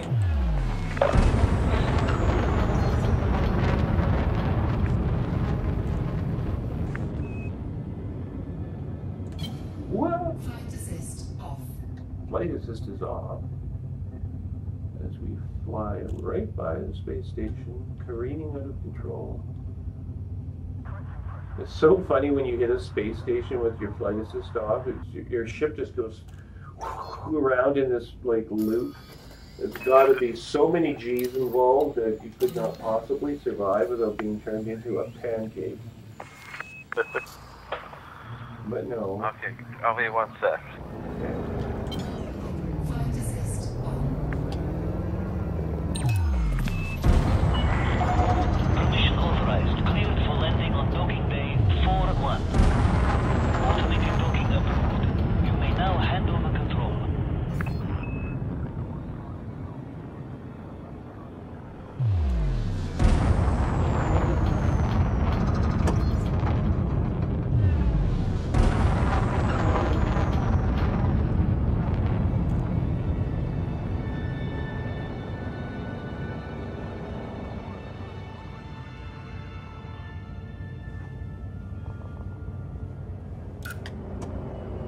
Oh. Scan detected.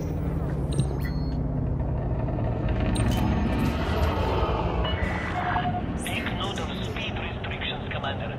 Slow down. I'm doing what my autopilot instructs me to do. I'm not slowing down or doing anything other than engaging the autopilot, which I believe this space station is now in control of.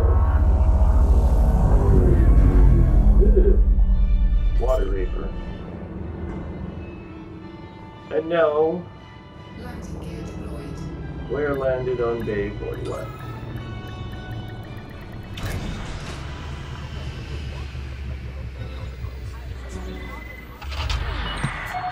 Landing successful. Dispatching ground crew. Enjoy your visit, Commander. The passenger lozenge.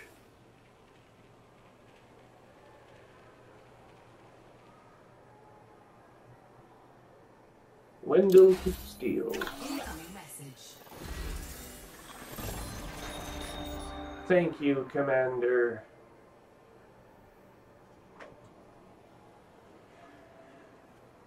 Well, that jacket is certainly very festive.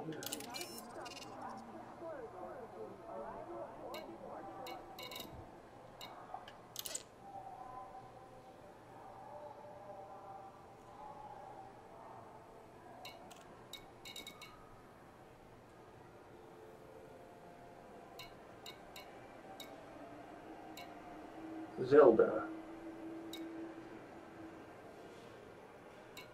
Planet Zelda, where everything is lower resolution and you run around trying to solve the game puzzle, even though you're not really in a game, is a person walking about.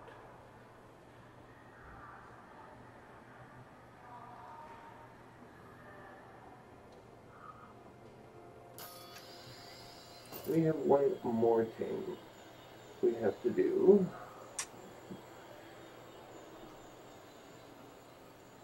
Wartime surface target scan operation gives us another 1 million credits, which will take us all the way to 24 million credits. Yay! I think we'll do that.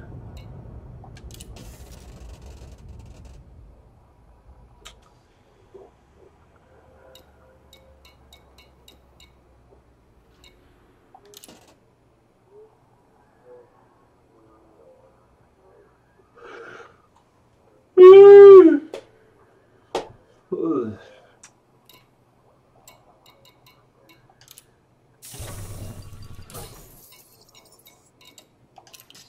Access to docking facilities requires flight control authorization. Please submit a request before entering No. the docking bay. No. No.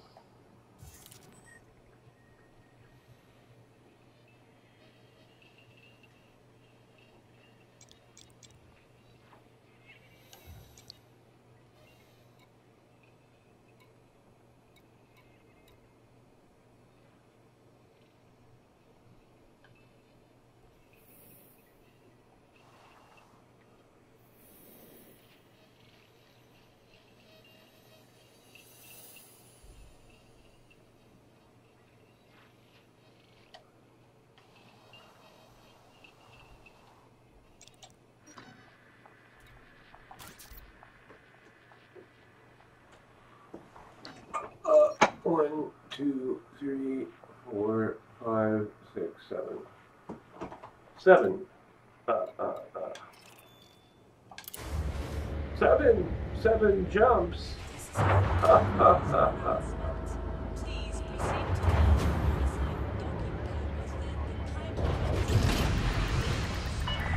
time. Ship restraints withdrawn. Departure authorized.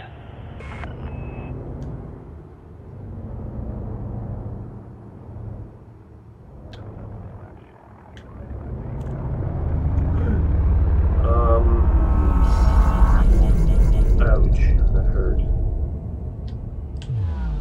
Engage engines, full strength.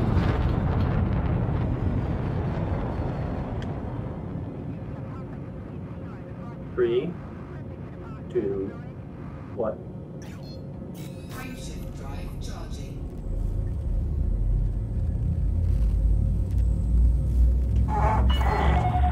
You have cleared the no-fire zone. Until next time, Commander.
It's the Columbine star system.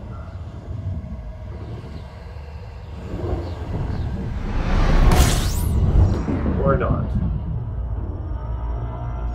Which Rhine sector? No. No. The Winnorn new system.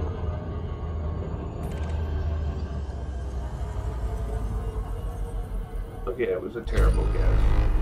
Frameshift drive charging. But no.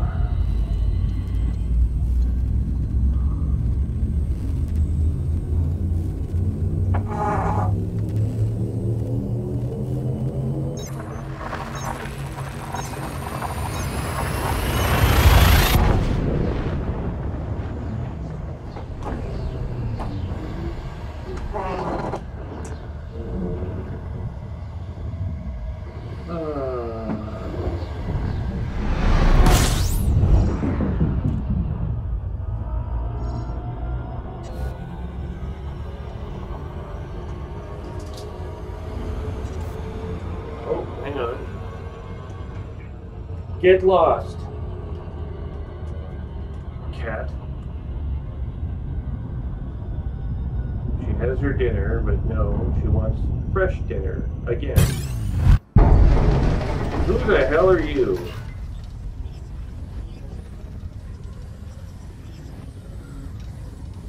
I don't know, but we're gonna fight.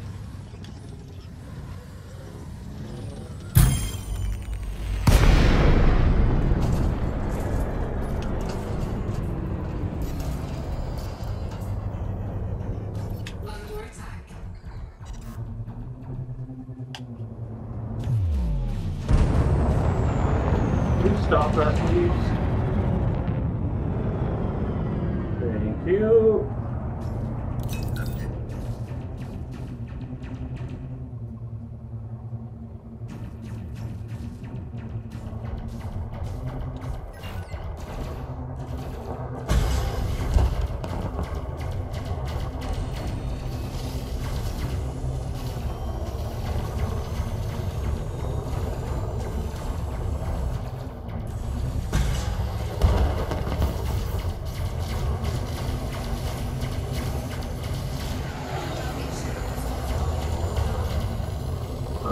Damn shame.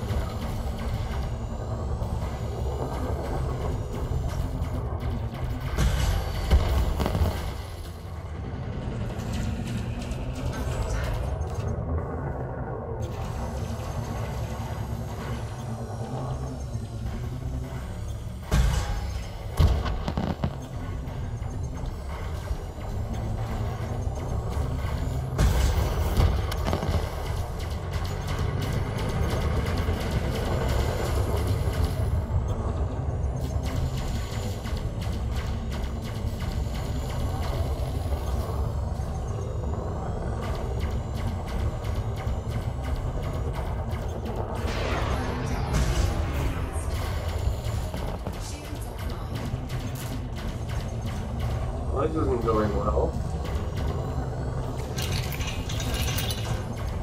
Not lovely. It's 53. I have 82.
might do better from further range.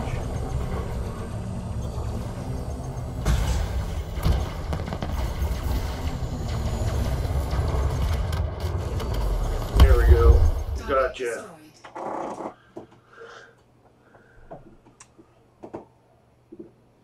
Ooh, 32%. That's just brilliant.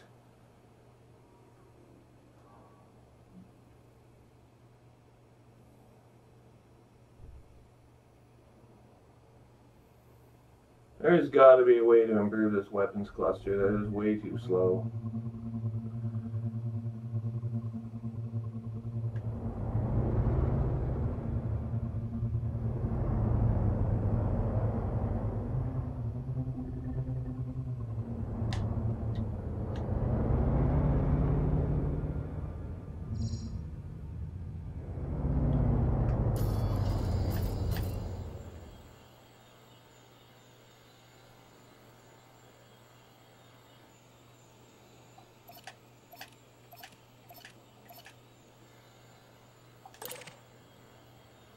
Programming liquid drone.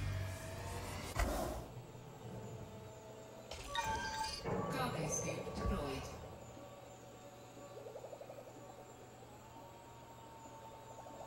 Sector limit expired. Cargo scoop retracted.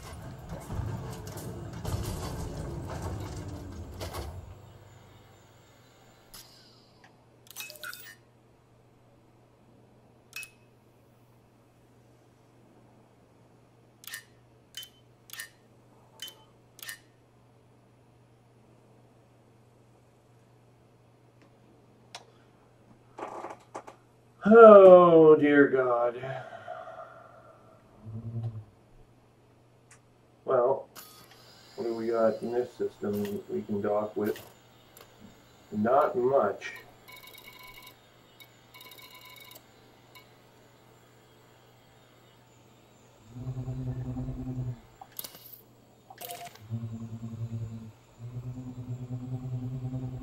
Let's see here.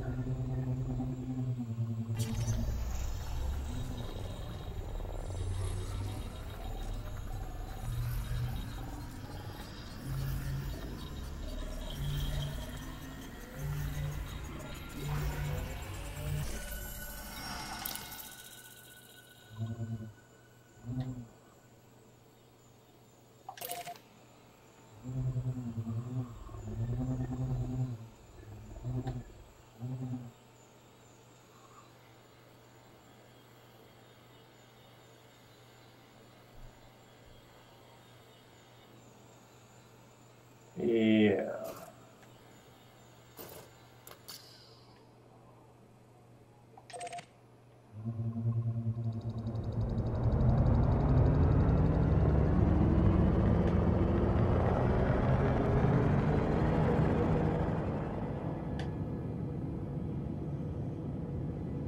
Frameshift drive charging. 4, 3, 2,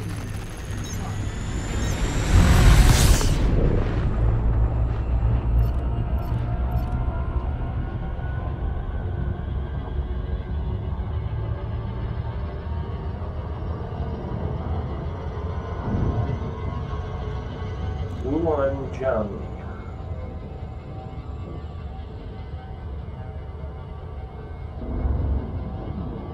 Frameshift drive charging.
body.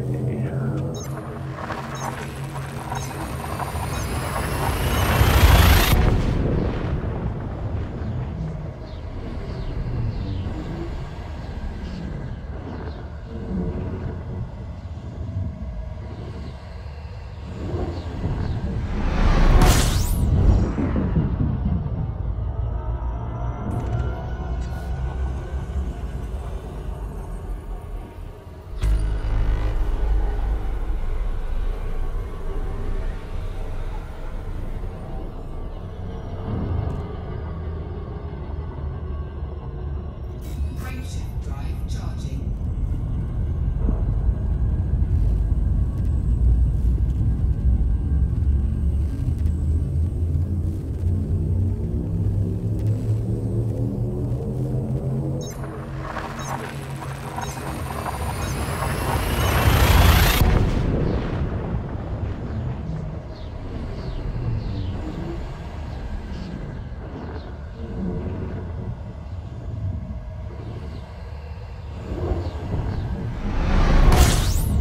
Incoming mission critical message.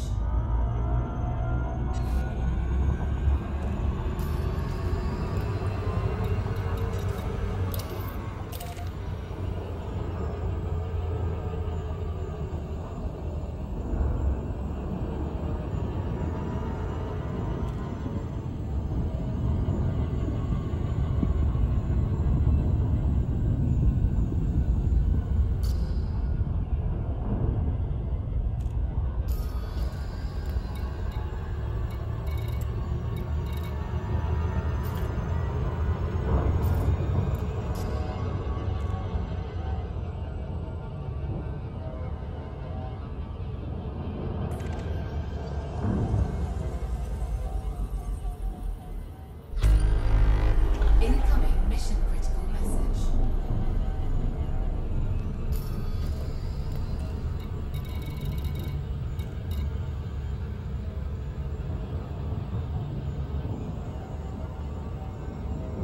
The right place.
So, what did you do now?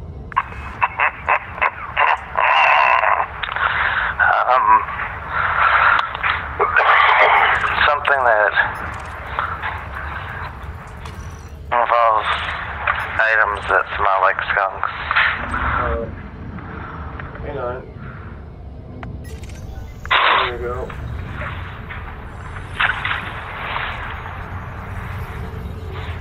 I'm gonna get attacked again right away. Yeah. Except, this time it'll be by a Sidewinder.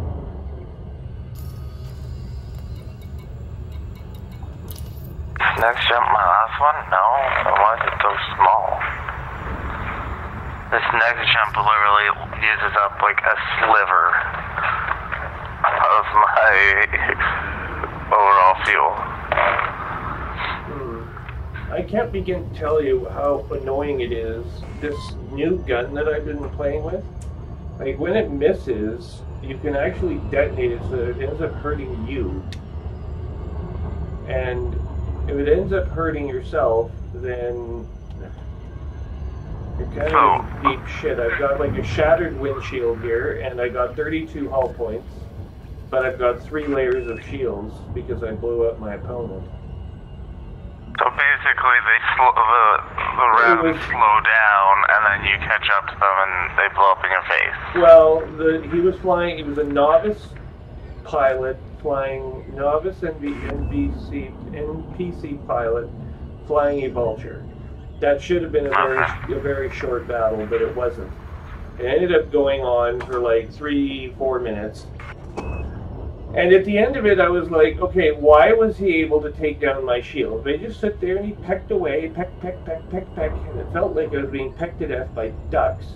And finally, he got my shields down, and then he started doing real damage, and I had to finish him off quickly, and I was like, just at that point of deciding whether or not to turn and flee, when suddenly his ship exploded because I detonated these bomblets right in his path. And his shields were down, so 42 motherfucking objects. But I could have, you know what? This thing has extremely long range, and it would be more advantageous to go out to sail out to 3 or 4 kilometers away from him, and then pick him apart from way back there, instead of sitting 500 meters off his bow and standing toe to toe with him, letting 3/5 of my weapons blast the crap out of him. The way you've described this flak can, I kind of want to try it now. It sounds like a fun weapon. It's kind of fun, but it's if you don't know how to use it, you can get yourself into trouble because you're down 1 weapon from where you normally would be. Well, I'm gonna buy 2. I'm gonna get a Cobra again. And just run it. Yeah, well, I know. The 2 mediums are gonna be the flat cannons, and then the smalls are gonna be like beam weapons to get down shields, and then we're gonna see what kind of fun we can have with it.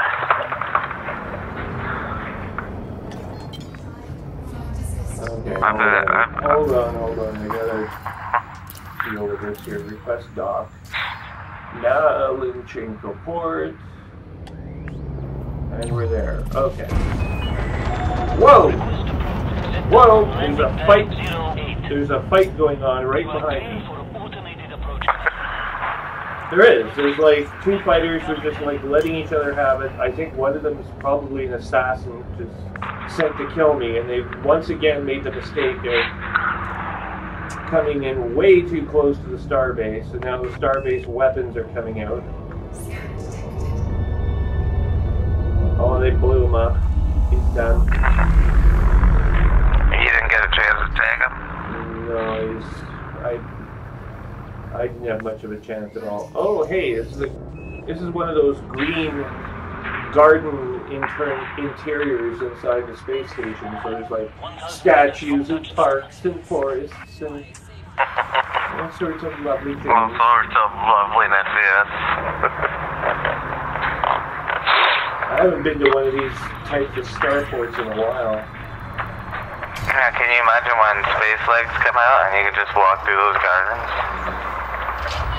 Yeah, I'm kind of irritated about that space legs feature not happening. Surely there's some variety of it they could implement that would be acceptable to the player. No, they just haven't announced a date yet. I don't know. Obsidian Ant doesn't think they'll ever do it. I don't know if I agree with him. I don't agree with him on everything, but some of his observations are fairly apt. He's been watching the game develop for quite a while. Okay, so we got shock mounts. They're closest in price to what's asking, and they were free. So. Have you listened to that live radio broadcast? Not last week, but the week before with the developer.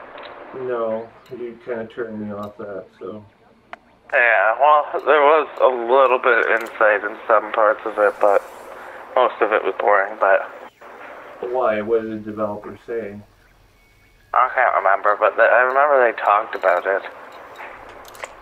But I thought the impression I got from you was that, like, okay, well, forget it, it's just not on. Well, there was a lot of things that weren't talked about, but sometimes you can tell by the way things are not talked about that there's something there, other than flat out no. Hold on a second, I got a mission critical incoming message. It is donate to the cause. Sometimes they link those donation missions to other missions, and you unlock them by donating money. Oh, I donate money all the time. I'll take rip where I could get it. If I've got the money to do it, I'll do it. Like, I was at a station where I'm never going to see this faction again. It was the Omega Mining Corporation and the Workers Union there. And I donated money to both of them. Never going to see them again. Yeah, well, this one here...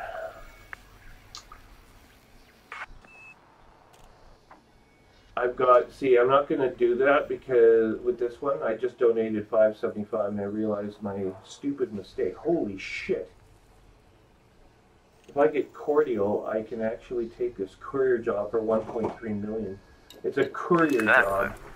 That's why it's awesome to get hot rep. Yeah, but I've got to, I've got a data panel analysis mission here, so I can't really just take that. Like, I have to, anyway, hang on a second. Okay, I'll donate 1 million. No, I'm not going to donate 1 million. That's stupid. But then you buy access to those types of missions. Well, I'm pretty close. Continuously. I'm pretty close to moving into cordial right now anyway with this faction, so I'm just going to leave it. And I'm going to say, I'm going to see what's on the surface of this planet. I just fixed my ship up from being beaten senseless by a fucking vulture. A vulture-class vessel. And I don't like that. Okay, what else can we do you here? coming out exploring?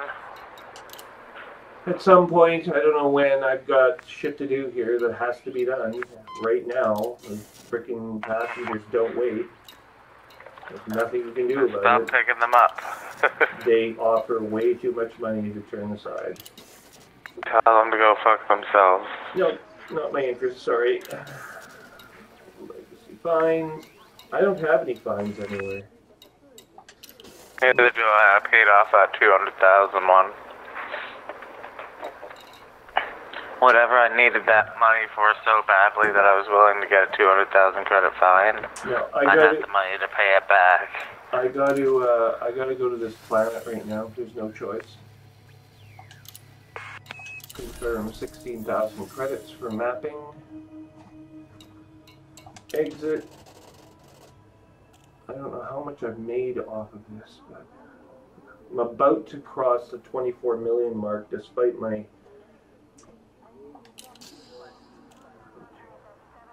I'm very impressed on how well this Type 6 is handling as an exploration craft. I want that Type 10, but I don't want to... I want the Type 10, but I don't want to sacrifice the Python to get it. So basically I'm having to, like, deal with the fact I'm just going to have to earn 70 million credits on my own before I even... I want to get the Chieftain when it comes out because it's a medium size. So it'll be horribly... It'll be way overpriced. It'll be brand new. It'll be overpriced, and no one will... Well, everyone will buy it, but I mean, it'll be the demand that feeds it. I'm not gonna buy it when it's fresh out because I know for a fact they're just gonna try to empty your bank account with it. Oh good, we get a new ship. Yay! As lovely as that is. Yeah, I'm not gonna have enough money for it anyways, but I want to get it eventually. Because I think that'd be fun to have a medium class like... Well, the Type 10 Defender is technically a new ship. I mean, yes, it's draped, its new trappings draped over a Type 9 class space frame, but Drone. Departure That's authorized. a noticeable difference, just like the keel back from the Type 6. It's quite noticeable, I'm sure. Landing gear retracted. Yeah, Landing no, gear just like retracted. flying by too. Okay, we're in orbit of this planet. Now, where's our planet? Oh, hold on a damn freaking goddamn minute. Unexplored. Computer. Explore the planet before you go to jump to warp. Okay. You have cleared the no-fire zone. Until next time, Commander. C2A. Very good. Engage hyperdrive engines. FSD charging. FSD 4, 3, 2, 1, and engage. Engaged. Now we gotta outrun all the pirates that are chasing me for God only knows what reason. I guess I must have too much, but I'm not carrying anything in my cargo hold. There's some CMM composite, 10 utopian dissidents which are bound for Polevnik. I finish up here. Maybe come back here to do that mission, but I don't know. Hang on. Stop it, stop it, stop it, stop it. 6, 7, there we are.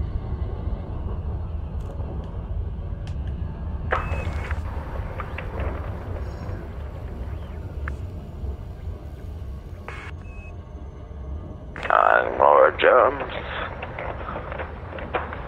To my next inhabited system. Holy, that was tough to get out there. No astronomical objects. We are at the search zone. There is the search zone over here. We are 2,700 kilometers from it now. Threat approaching. Threat is an eagle. Novice class. Wanted. Yes, we'll take him. Out on a date. He won't. Oh, he's too far away. It's Ian Cotter. What's his bounty worth? Well, this is weird. It says that he's too far away, but he's only 125 light seconds away from me. Oh, too far away for what speed you're moving then. You have to be moving faster to be able to interdict at that range. He's taken off, so I won't be taking him. Well, unless he's going towards another star. I don't know. I don't care. I'm near a planet that has a search zone on it that I'm using, so... Alright. Fuck off! Come on! Where's this goddamn moon? Holy Jesus. 8,000, 7,000, 6,000, and closing.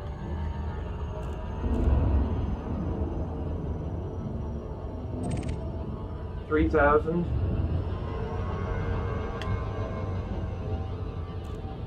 2,000.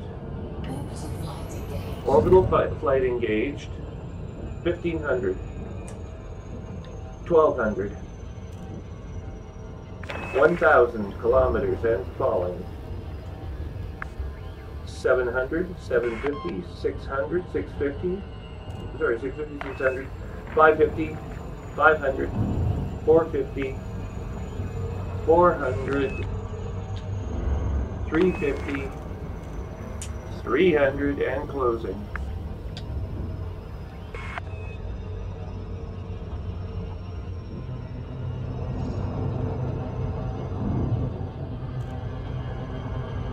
$120, $115, $110, $15, $100 mark, and dropping from orbital cruise.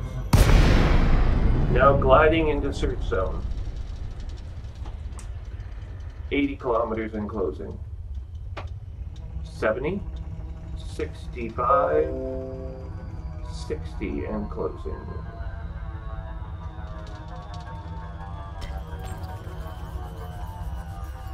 I noticed that when you do this and you come up on it too quickly and it puts you like 50 kilometers away, that if you take your ship up a little higher and then you use the planet's gravity by falling out of the sky, literally shutting your flight assist off, Yeah.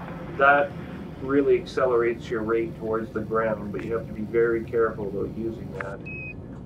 Yes. Especially in the heavy bitches that I drive. Well, because you'll fall like a stone right out of the sky and smash into the planet. And then you'll be... Especially like the Type 7, like could you imagine that thing? With a full load. You'd shut it off and it would already be hitting the ground. Yeah, well then you have to crawl into the fighter really quickly and get the hell away from it. Not that that would help you. I just won't do it with the Type 7, I'll just fly it normally. Okay, we're Keep that flight assist on. We're overflying. It's a fat cow. We are overflying something. It won't say what. We're still 2.3 kilometers up, and I can't scan this thing despite the fact it's below and behind me. 6 kilometers in closing. I want to get the Type 9. That's my next goal. Type 10 is like not that much further along. But the Type 9, when the first of, what does this one come up called again? I don't know. I'm Beyond. concentrating on not crashing into the planet right now. Because I'm way too close to the ground to be having a conversation with you about this subject. There it is. I found the base. Found it, found it, found it. Okay, and stop. And we're in the middle of a mission process. What? Hammer time. Okay, what the fucking Christ is going on here?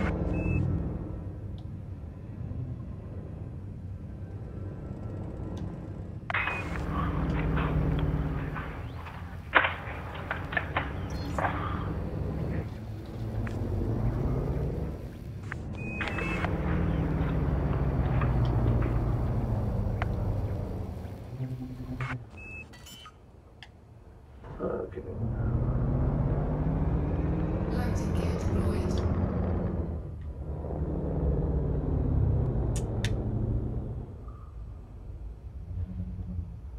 I don't even know where we can land. This moon is the lumpiest goddamn thing you've ever seen in your life. It's all potato shaped and got like, you know, half a G of gravity and it's pretty much worthless. Okay, let's go over here.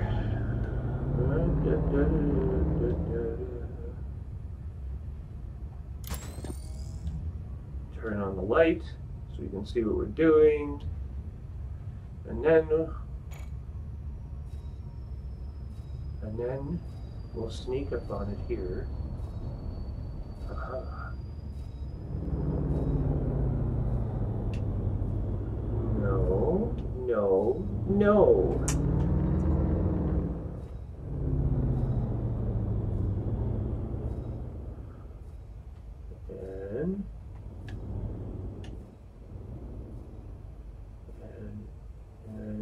And hey, okay, I got landing gear. We have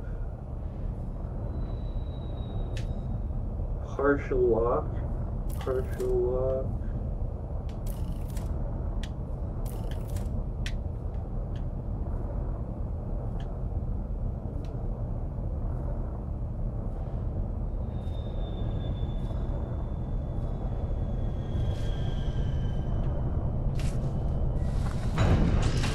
Got it. 1.22 kilometers distant. Computer. Unload one of the SRVs. We'll take SRV 01. Deploy.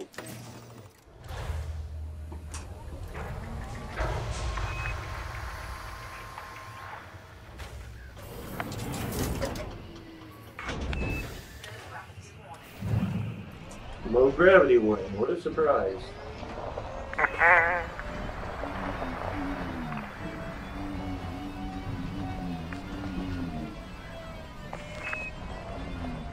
Okay, I'll be right back in 2 seconds. Okay, gotta take my headset off for a moment. Yes.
Windows just told me it has an upgrade for me in the middle of the evening when I'm using my computer. Most likely. It's time to do an update. They're supposed to fix this bug. They just now acknowledged as a bug. Thank God. Okay, so next question here. Next answer. Why am I sitting so low in this SRV? Just because I took my helmet off. It doesn't settle the helmet in the appropriate spot. I seem to be like a full, like, half-foot shorter than I remember being now. Hang on. Oh, you're playing on a flat screen? Enjoying the flow? No, I'm playing with a VR headset, but it's very annoying being shorter all of a sudden when you get used to being a certain height in a VR game, and then they change the size of your whole body arbitrarily. So you could well imagine that it's most distracting. What was I going to ask you? Oh yeah, do you know what the top jump distance is of the Type 10 Defender? Is it bigger than the Anaconda? Oh, you're asking the wrong person. Well, because that's my next upgrade, so I have to know which one it is. If the Anaconda will jump farther, I'll take the Anaconda because I want the jump range. I know the Anaconda's got... It might be the Anaconda. I've heard great things about it, but the Type 10 is brand new, and I haven't seen or heard anyone comment on this. You can find just... Oh, well, you got the... Yeah. Hold on. Well, I could go into... Holy go. shit, I'm fucking somersaulting here. In my SUV. And who the hell are you? And who do you belong to? The League of Engerbog Autocracy. Okay, I don't think they're the control people for this system, but let's make sure. Contacts? No. No. Yes. Surface map, please. And they control the planet. Who controls the space station? It's the League. The League controls all the starports in the system, and they seem to control. Hang on.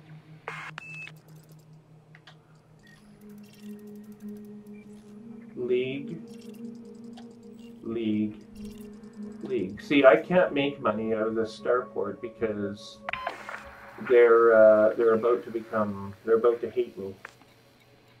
Well, maybe not. Hang on, I don't even know if they have a. Yeah, they have a security field up and sentry skimmers to guard the data panel that I'm about to abuse. Okay, so I did a wee bit of research. Yeah. Okay, so the maximum slash upgraded jump distance for the Type 10 is 25.75 light years. Yes. And for the Anaconda is 41.45 light years. Yeah, so the Anaconda is blowing it right out of the water. So all the Type 10 is good for is a defense platform, and it'll be the Anaconda. Yeah, tank. The Anaconda is used for exploration. And combat. And combat, yeah. And cargo. Such spaces. Yeah. It's a good utility ship for the just breaking yourself into the world where whoa. Like you don't know nothing until you get an Anaconda. I know I don't know nothing yet. I'm still working on petty chump change shit right now. Well, yeah, but I got a Python. Once I have more cargo space, obviously I'll be able to make more. I've been told by other Anaconda players that my Python's like equipment is pretty decent. Well, I always make sure by the time I'm getting ready to get another ship, the ship that I have has everything fully upgraded and as much as I can engineered. Okay, I'm under attack. The skimmers are chasing me, but they're not able to hit me for some reason in the middle of the sky.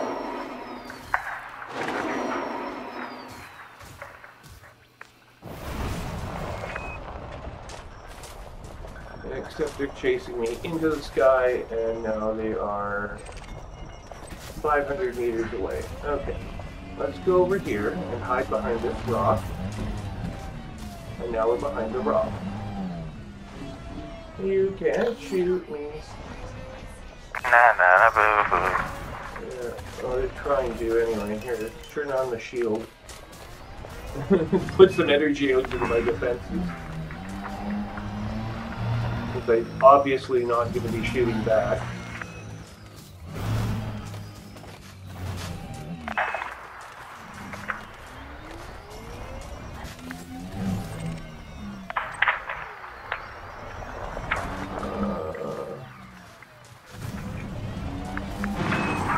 Alright.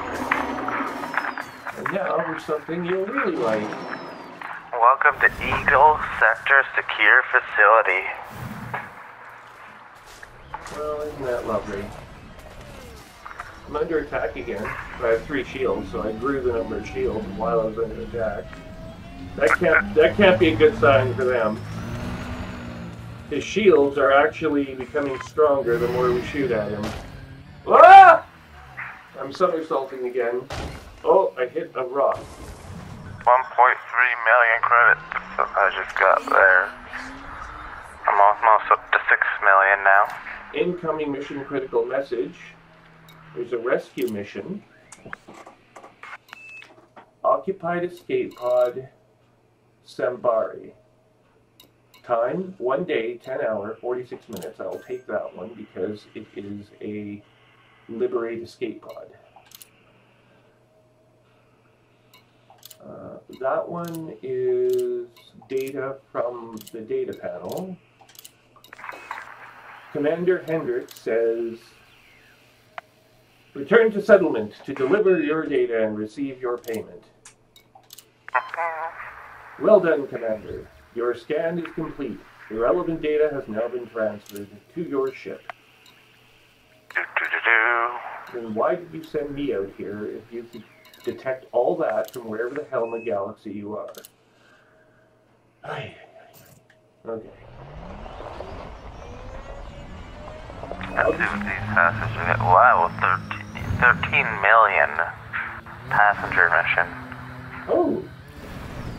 That's not as valuable as the 18 million I got, but it's 7,000 light years away. Yeah, I got 18 million for going less than 5, for 4,200.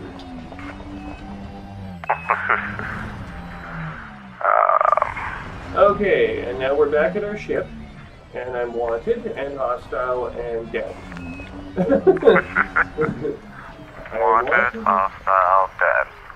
And I'm under a death order, yes. Have a death sentence.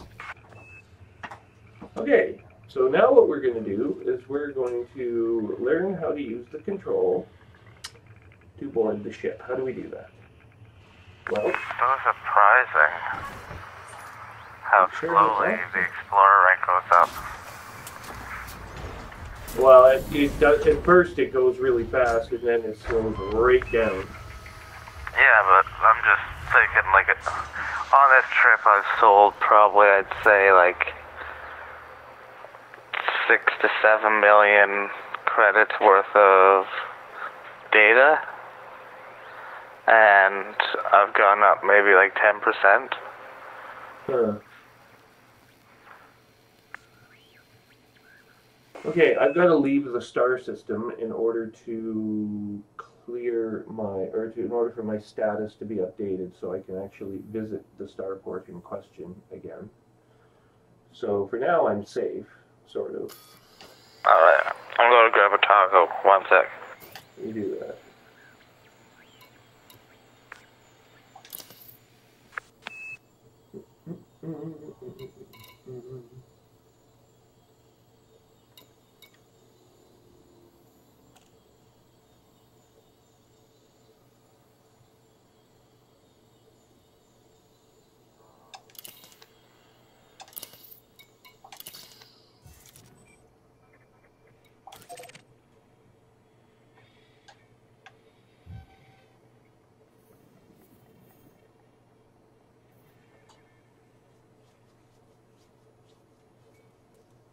Scan detected.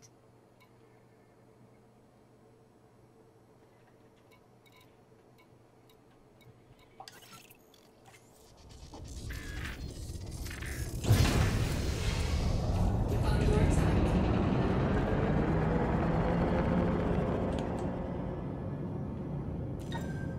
Cargo scoop deployed.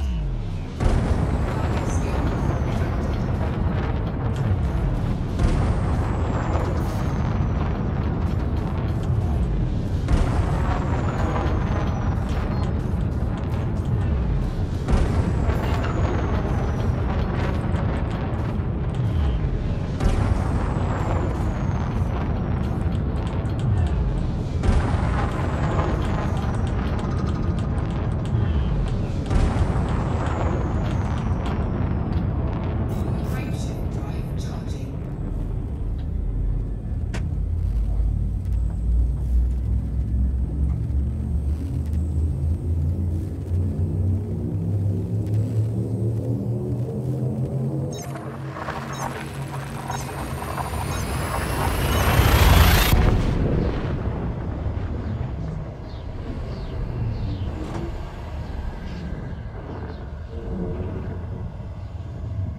Department, please comply with established docking procedures, Commander.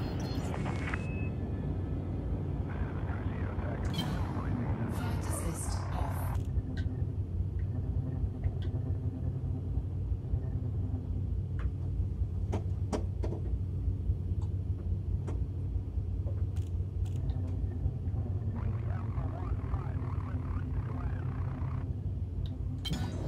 Flight assist on. Request approved. Prep for arrival on landing pad 37. You are clear for automated approach, Commander.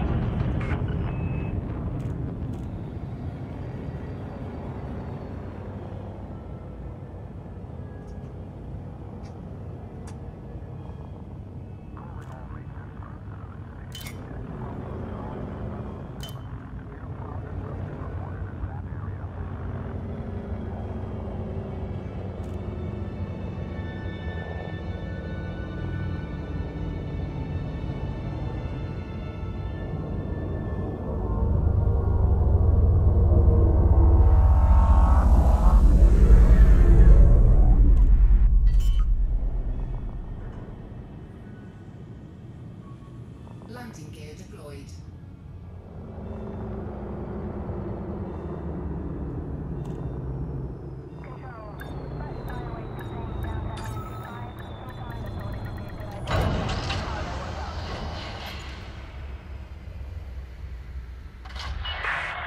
Touchdown confirmed. Dispatching ground crew.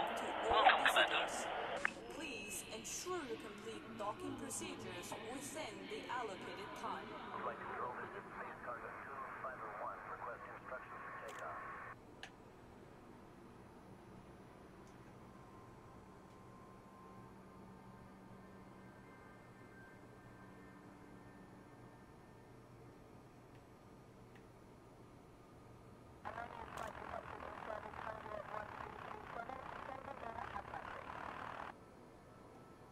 This is a flight regulations reminder. Please do not obstruct the access corridor during arrival or departure. This is Nomad 212 dropping to approach base. Request clearance, over.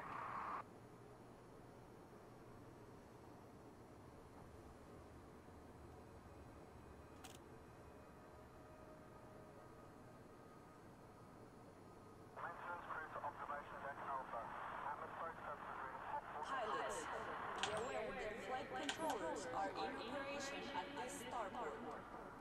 Please obey speed restrictions.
This is a flight regulation announcement.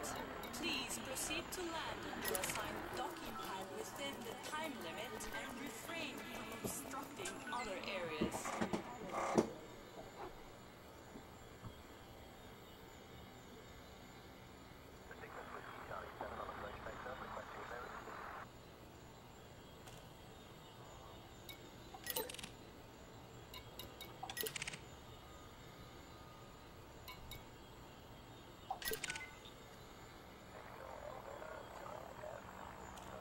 In order to maintain smooth traffic flow, please follow standard operating procedures and request docking permission before entering the starport.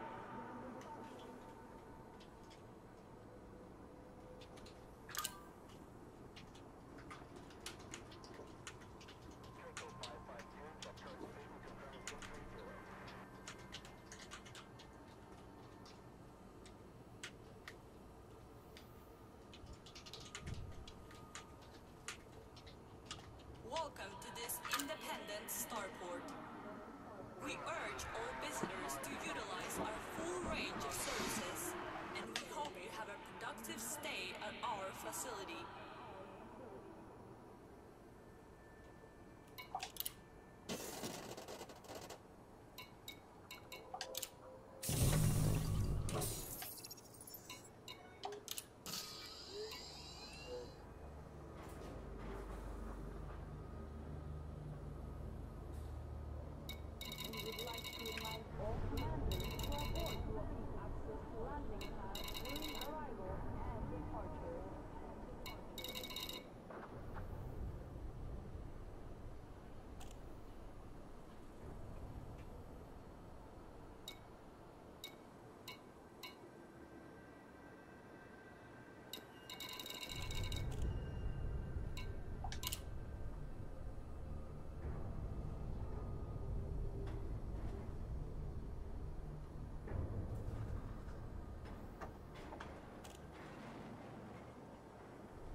Regulations reminder. Please do not obstruct the access corridor during arrival or departure.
Please show consideration to fellow visitors.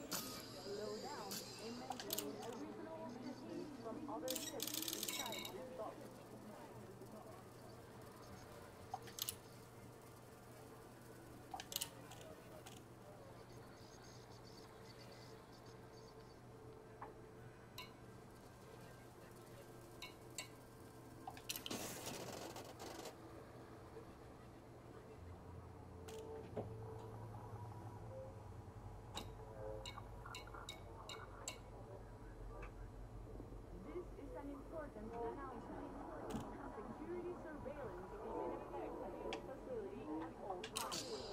Acts of violence will be met with an appropriate response.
this independent starport. We urge all visitors to utilize our full range of services, and we hope you have a productive stay at our facility.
offers a wide range of services.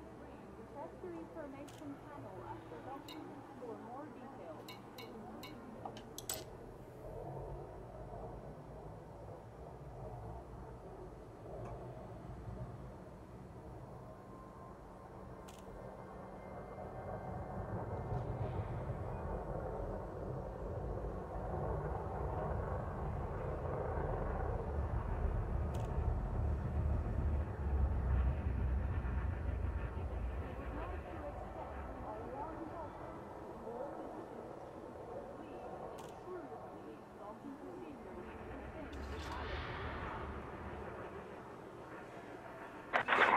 Howdy ho, neighborino. Hey. I'm actually going to be getting off for a wee bit because I got some shit I need to do before I can sit down and do some game ends. So I'll be back in a beat. Alright then, we'll talk to you later. Alright, bye. Bye for now.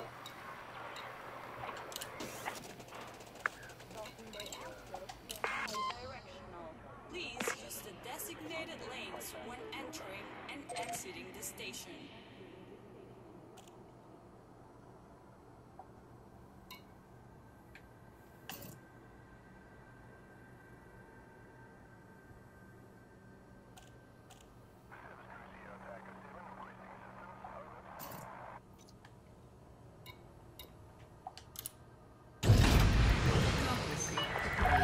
Detach confirmed. Watch for oncoming traffic when passing through the airlock. Pilots, please show consideration to fellow visitors. Slow down and maintain a reasonable Landing gear retracted. Cargo scoop retracted.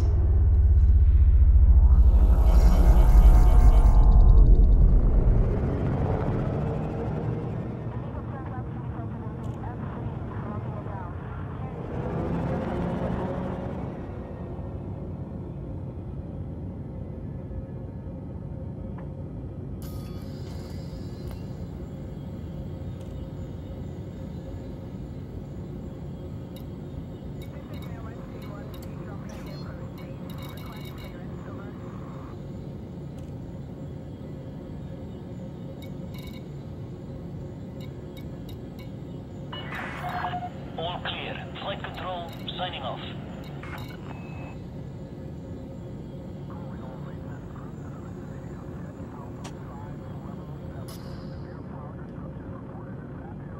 Frameshift drive charging.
Frameshift drive charging.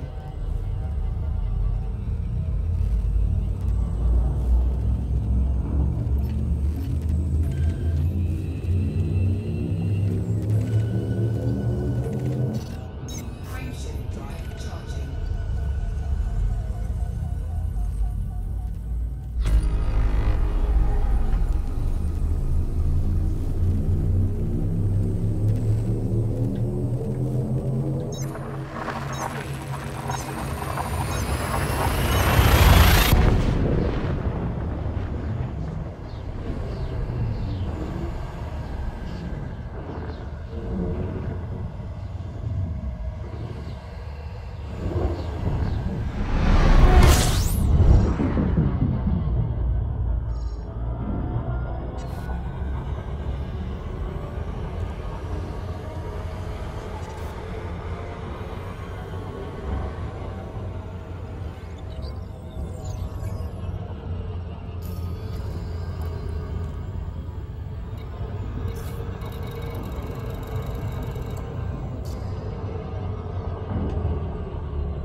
Okay, folks, I'm going to basically take another break at this juncture. I'm playing for a few hours and I'll need respite. So, we'll be back on a little bit later. This is the 17th of February, 3304 at 2318:04 Zulu. I am Commander Trium. We'll talk to you again shortly.